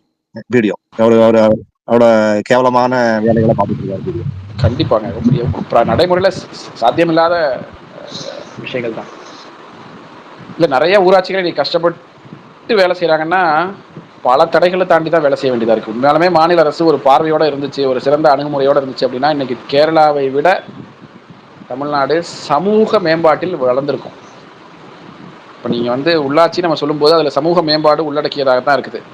அங்கே வந்து கல்வி கொடுக்கறதா இருக்கட்டும், பெண்களுக்கான விஷயமா இருக்கட்டும், முடிவெடுப்பதாக இருக்கட்டும், இயற்கை வளங்களாக இருக்கட்டும், இது போன்ற விஷயங்கள்ல இன்னும் மேம்படுத்திக்க முடியுமா இருக்கும். மேபி நம்ம இந்த சில கேள்விகள் தான் எடுத்துட்டு நம்ம நிறைவு செஞ்சுக்கலாங்களா? ஆமா, வேற யாருக்கும் எதுவும் கொஸ்டின்ஸ் இருந்தா கேளுங்க. இதோட நிறைவு பண்ணிக்கலாம், ஒன்றும் பிரச்சனை கிடையாது. மேக்ஸிமம் எல்லாமே நீங்க கவர் பண்ணிட்டீங்க. நம்ம அந்த மற்ற கண்ட்ரியை கம்பேர் பண்ணும்போது அந்த டிஸ்ட்ரிக்ட் கலெக்டர் போஸ்டே எந்த நிறைய அட்வான்ஸ் கண்ட்ரீஸ்ல இல்ல, டைரக்ட் எலெக்டட் மேயர் தான். அதே மாதிரி போலீஸ் கமிஷனருக்குள்ள டைரக்ட் எலெக்ஷன்ல தான் அந்த கமிஷனர் கூட செலக்ட் பண்றாங்க. நம்ம ஊர்ல ஆனா அந்த ஐஏஎஸ் அப்படின்ற ஒரு சிஸ்டம் வந்து அந்த பழைய ஐசிஎஸ் இது பண்ணா ரொம்ப ஸ்ட்ராங் பியூரோக்ரஸியா இருக்குது. இந்த ஐஏஎஸ் ஆக்சுவலா நமக்கு வந்து நெசசரியா? இவ்வளவு பவர்ஸ் வந்து ஒரு நான் எலெக்டட் பாடிக்கு வந்து இருக்கணுமா? ஏன் இப்படி டெமோக்ரஸில இப்படி ஒரு சிஸ்டம் வந்து இருக்கு நீங்க நினைக்கிறீங்க? இது கரெக்டான பேலன்ஸ் நினைக்கிறீங்களா? இது பார்த்தா எம்பியோ எம்எல்ஏக்கோ மேயருக்கோ இல்லாத பவர் வந்து கலெக்டர் தான் இருக்கு. ஏன் இப்படி ஒரு அன்எலெக்டட் ஒரு இவ்வளவு பெரிய ஒரு பாடி பியூரோக்ரஸி வந்து இந்தியாவில் இருக்குது? மேபி யூகேல இருந்து வந்ததா இருக்கும். ஆனால் யூகேல கூட இந்த மாதிரி சிஸ்டம் இப்போதைக்கு இல்லை, யூஎஸ்லயும் இல்லை, அட்வான்ஸ் கண்ட்ரிஸ் எதுலையுமே இல்லை. எல்லாமே எலெக்டட் ரெப்ரஸன்டேட்டிவ்ஸ் தான் ரன் பண்றாங்க. இது கரெக்டான சிஸ்டம் நினைக்கிறீங்களா சார்? இல்லை சார், பவரை எங்க வந்து ஒரு இடத்தில் அதிகாரம் குவிக்கப்படுதோ அதை நம்ம அதை மாற்றியே ஆகணும், பரவலாக்கியே ஆகணும். நீங்கள் சொன்ன மாதிரி சரியாக குறிப்பிட்டீங்க. மாவட்ட ஆட்சியர் நிர்வாக முறை என்பது ரொம்ப பவர் சென்டர்டாக தான் இருக்குது. ஒரு நண்பர் ஆர்டிஐ போட்டார், ஒரு மாவட்ட ஆட்சியர் மாவட்ட அளவில் எத்தனை குழுக்களில் தலைவராக இருக்கிறார். நீங்கள் ஆன்சர் பார்த்தீங்கன்னா 100க்கும் மேற்பட்ட கமிட்டியில், விவசாய committee, red cross, blue cross, சாலை பாதுகாப்பு, இந்த கமிட்டியா, எல்லா கமிட்டிக்கும் அவர் தான் தலைவர். நடைமுறையில் சாத்தியமே இல்லை அப்படி ஒரு மனிதர் செயல்படுவதற்கு. நீங்க பல விஷயங்கள் லோக்கல்ல முடிக்க வேண்டியதை பவர் அங்கே கொடுத்து வச்சிருக்காங்க. நீங்க ராஜீவ்காந்தி அவர்கள் சட்டம் கொண்டு வரதுக்கு முன்னாடி ஏகப்பட்ட டிஸ்கஷன் நடத்திருக்கிறாரு. அப்ப அந்த டிஸ்கஷன்ல பேசின நிறைய ஐஏஎஸ் ஆஃபீஸர் சொன்ன விஷயங்களும் பவர் ரொம்ப சென்ட்ரலைஸ்டா தான் ஆயிருக்கு. கலெக்டருக்குள்ள பவர் தேவையில்லை, இதை டீசென்ட்ரலைஸ் பண்ணி லோக்கல் இன்ஸ்டிடியூஷன்ஸ் கொடுக்கணும் அப்படின்றது தான். அது எங்க போய் முடியுது அப்படின்னா பொலிட்டிக்கல் வில் சார். நீங்கள் கேட்ட கேள்விக்கு பதில் 2 விஷயம். ஒன்று, பவர் சென்ட்ரலைஸ்டாக இருக்குதா? மாவட்ட ஆட்சியர்கள் தலைமையில் இருக்கக்கூடிய நிர்வாகத்துக்கு, மாவட்ட நிர்வாகத்துக்கு ஏகப்பட்ட அதிகாரங்கள் இருக்கானா? உண்மை அது இருக்குது. நாங்கள் வந்து விஜயானந்த் ஐயா கேரளாவோட சீஃப் செக்ரட்டரியாக இருந்து ரிட்டையர் ஆனவர். பட் கேரளாவில் பஞ்சாயத்துகளுக்கு 30 வருஷமாக வேலை செஞ்ச ஒரு முக்கியமான ஆளுமை. அவர்கிட்ட ஒரு பயிற்சியில் கேட்டோம், இப்போ நீங்கள் கேரளாவில் இந்த மாதிரியான ஒரு கலாச்சாரத்தை கொண்டு வந்துருக்கிறீங்க, தமிழ்நாட்டுக்கு என்ன நீங்கள் பரிந்துரைக்கிறீங்க, எப்படி தமிழ்நாட்டில் அதை கொண்டு வர முடியும் அப்படின்னு நம்ம அவன் கேட்டபோது அவர் சொன்ன முக்கியமான விஷயம் இந்த பொலிட்டிக்கல் வில் தான். ஒன்று, அரசுகள் மூலிமா வரணும், இல்லை அமைப்புகள் உருவாக்கணும். அதை இப்போ வந்து இந்தி எதிர்ப்போ மாநில உரிமை சார்ந்த விஷயங்கள் ஒரு குரலாக எழுபடுதுன்னா அது வந்து ஒரு இயக்கத்திலிருந்து வந்த ஒரு அரசியல் செயல்பாடு. இப்போ அதிகார பகிர்வு என்பது கடைசி ஊருக்கும் வரணும், கடைசி மனிதனுக்கும் வரணும் என்பதையும் நீங்கள் ஒரு பொலிட்டிக்கல் வில்லாக தான் செய்ய முடியும். அதுதான் ரொம்ப இப்போ இன்னைக்கு வந்து இருக்க கவர்மெண்ட் வந்து ஒரு பொலிட்டிக்கல் வில் வரணும், இல்லைன்னா இருக்கிற கவர்மெண்ட் வந்து உருவாக்குறது எல்லாரோடய சேர்ந்து பண்ணணும். இல்ல சார், நான் என்ன கேட்கறேன், நம்ம இருக்க சாரி சார், நான் என்ன கேட்கறேன், இருக்க சிஸ்டம்ல டிஸ்ட்ரிக்ட் லெவல்ல அக்கௌண்டபிலிட்டியே இல்லையா? இப்போ எம்பியோ எம்எல்ஏவோட வேலை வந்து ஜஸ்ட் லெஜிஸ்லேட்டிவ் பவர் மட்டும் தான் அவங்க கொடுத்துருக்கோம். எக்ஸிக்யூட்டிவ் பவர் வந்து எம்எல்ஏ எம்பி கிடையாது. இப்போ நம்ம டைரக்டா மினிஸ்டரையும் சிஎம் மட்டும் தான் அக்கௌண்டபிள் ஆக்க முடியுது. அது தவிர கலெக்டரையோ 2 தான் முக்கியமான போஸ்ட் நம்ம பார்க்கணும். இப்போ இருக்க சிஸ்டம்ல பிராக்டிகலா பார்த்தோம்னா கலெக்டர் போஸ்ட்டோ கமிஷனரோ இல்லைன்னா எஸ்பி போஸ்ட்டோ தான் பார்க்கறோம். 2 பேருமே டிஸ்ட்ரிக்ட்ல வந்து அன்அக்கௌண்டபிள் டு த பப்ளிக். டைரக்டா சிஎம் மினிஸ்டர்ஸ் அவ்வளவுதான் இருக்காங்க. இது சிஸ்டம் வந்து கரெக்டா இருக்கா சார்? டிஸ்ட்ரிக்ட்ல யாருமே அக்கௌண்டபிளே கிடையாது அப்படின்றது வந்து எப்படி நீங்க இதை பாக்குறீங்க? எனக்கு நான் நிறைய சில இதுல ஒர்க் பண்ணனால அக்கௌண்டபிலிட்டியே இல்லாத ஒரு டெமோக்ராட்டிக் சிஸ்டம் மாதிரி Correct. இருக்குது. சரியா சொன்னீங்க, அவ்வளவுதான். உங்க கேள்வியிலே தான் பதிலுமே. அது அப்படிதான் இருக்குங்க. ஸோ இதனால நிறைய ஒரு என்ன சொல்றது, அவங்க அக்கௌண்டபிள் இல்லாதனால பீப்புளுக்கு வந்து அவங்க கரெக்டா ரெஸ்பாண்ட் பண்ணணும், இல்லைன்னா திரும்ப ரீஎலெக்ட் ஆகணும், மக்களுக்கு பிடிச்சவங்களா இருக்கணும் அப்படின்ற அந்த அக்கௌண்டபிலிட்டியே நான் வந்து அபிஷியல்ஸ்ல பார்க்க முடியல. என்டையர் இந்தியன் சிஸ்டமே நான் பார்க்கும்போது அக்கௌண்டபிலிட்டி டைரக்டா நீங்க ஒரு 6-7 கோடி பேருக்கு ஒரு சிஎம் மட்டும் அக்கௌண்டபிலிட்டி எடுத்துட்டு டிஸ்ட்ரிக்ட் லெவல்ல யாருமே அக்கௌண்டபிலிட்டி எடுக்க முடியல, எலக்டும் பண்ண முடியல, நம்ம டிஸ்ட்ரிக்ட்க்கு என்ன வேணும்னு கேட்க முடியலன்னா எம்எல்ஏவோட எம்பியோட வேலையோ தொகுதி மேம்பாடு கிடையாது. இப்பதான் அந்த எம்பி லாட்ஸ் எம்எல்ஏ லாட்ஸ் இதெல்லாம் ஆர்டிபிஷியலா கொண்டு வந்தது எதுவுமே தவிர வெறும் லெஜிஸ்லேட்டிவ் பவர் தான் அவங்க கிட்ட இருக்குது. அக்கௌண்டபிலிட்டியே இல்லாத ஒரு கவர்னன்ஸ் சிஸ்டம் வந்து எவ்வளவு நாள் நம்ம தாக்கு பிடிக்க முடியும் அப்படின்றதான். வேற ஏதாவது ஸ்டேட்ல இல்ல வேற ஏதாவது கண்ட்ரில வர மாதிரி ஏதாவது பண்றாங்களா? இது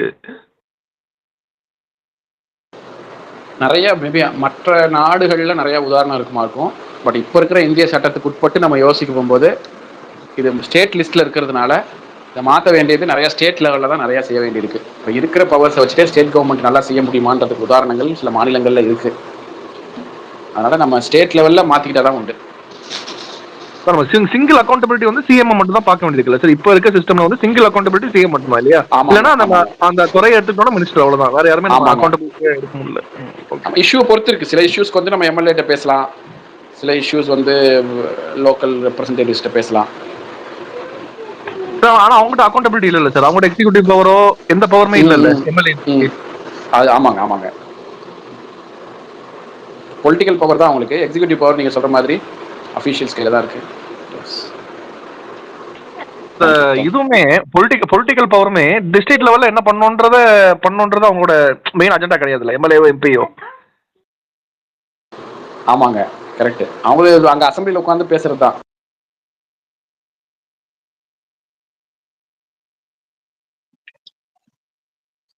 ஓகே, வேற क्वेश्चन நினைக்கிறேன் அவங்க பேசுறாங்க. அவங்க மைக் கேட்கல. டைம் ஆயிடுச்சுல, அதான் க்ளோஸ் பண்ணிடலாம். இப்போ 10:40 ஆயிடுச்சு. ஓகே ஓகே சரி, ஓகே. இன்றைய நிகழ்வு மிக சிறப்பாக அமைந்தது. உள்ளாட்சி ஒரு அறிமுகங்கிற இந்த நிகழ்வு வந்து மிக சிறப்பாக இருந்துச்சு. ஒவ்வொரு அமைப்புகளையும் பற்றி மிக விளக்கமாக நமது சிறப்பு விருந்தினர் அவர்கள் விளக்கம் அளித்தாங்க.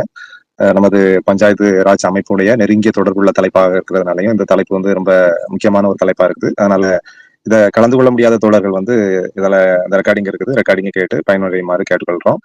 மீண்டும் நமது தோழர் நமது சிறப்பு விருந்தினர் அவர்கள் தொடர்ந்து நம்மளோடு பயணித்து இருக்கிறாங்க. நிறைய விஷயங்கள்ல நம்மளுக்கு ஹெல்ப் பண்றாங்க. நிறைய சந்தேகங்கள் இருந்தாலுமே ஹெல்ப் பண்றாங்க. நம்ம வந்து கிராம சபை எப்படி இருக்குங்கிறதுக்கும் நான் அன்னைக்கு வந்து கிராம சபை எவ்வளவு மோசமா இருக்குங்கிறதையும் அன்னைக்கு நான் ஃபுல் அண்ட் ஃபுல் ஃபேஸ்புக்ல வந்து ஒரு லைவ் போட்டு நம்ம சிறப்பு விருந்தினருக்கு அனுப்பியிருந்தேன். இப்படித்தான் இருக்குது இன்னைக்குள்ள கிராம சபை கூட்டங்கள். சிறப்பா எதுவுமே நடக்கிற மாதிரி இல்லை, எல்லாமே பேரளவுல நடக்கக்கூடிய விஷயங்களா தான் இருக்குது. குறைந்தபட்ச எண்ணிக்கையை கூட அந்த கிராம சபைகள் பெற முடியல, குறைவான நம்பிக்கை இதுல. அதுவும் கிராம சபைகள் எப்படி செயல்படுதுன்னா, அங்க கிராமத்துல அந்த பஞ்சாயத்துல ஒரு ஒர்க் பண்ணக்கூடிய ஊழியர்கள் மட்டுமே கலந்தக்கூடிய கிராம சபைகளா தான் இருக்குது. அவ்வளவு மோசமான கிராம சபைகளை தான் நடத்திக்கிட்டு இருக்கிறோம். அது ரொம்ப வேதனைக்குரிய விஷயங்களா தான் இருக்குது. அதை எல்லாமே மேம்படுத்தணும். அதற்கான விஷயங்களை நம்ம எல்லாருமே ஒன்றிணைந்து முயற்சிக்கணுங்கிறத கூறி இந்த நிகழ்வை இதோட நிறைவு செய்வோம். நம்ம மீண்டும் ஒரு நல்ல தலைப்பில் மீண்டும் சந்திக்கும் வரை உங்களிடமிருந்து விடைபெறுவது ஆண்டோபனையா, மாநில சமூக ஊடக பிரிவு தலைவர், ராஜீவ்காந்தி பஞ்சாயத்து ராஜ் சங்கத்தன். நன்றி, வணக்கம், ஜெயந்த். ரொம்ப நன்றிங்க. அனைவருக்கும் நன்றி.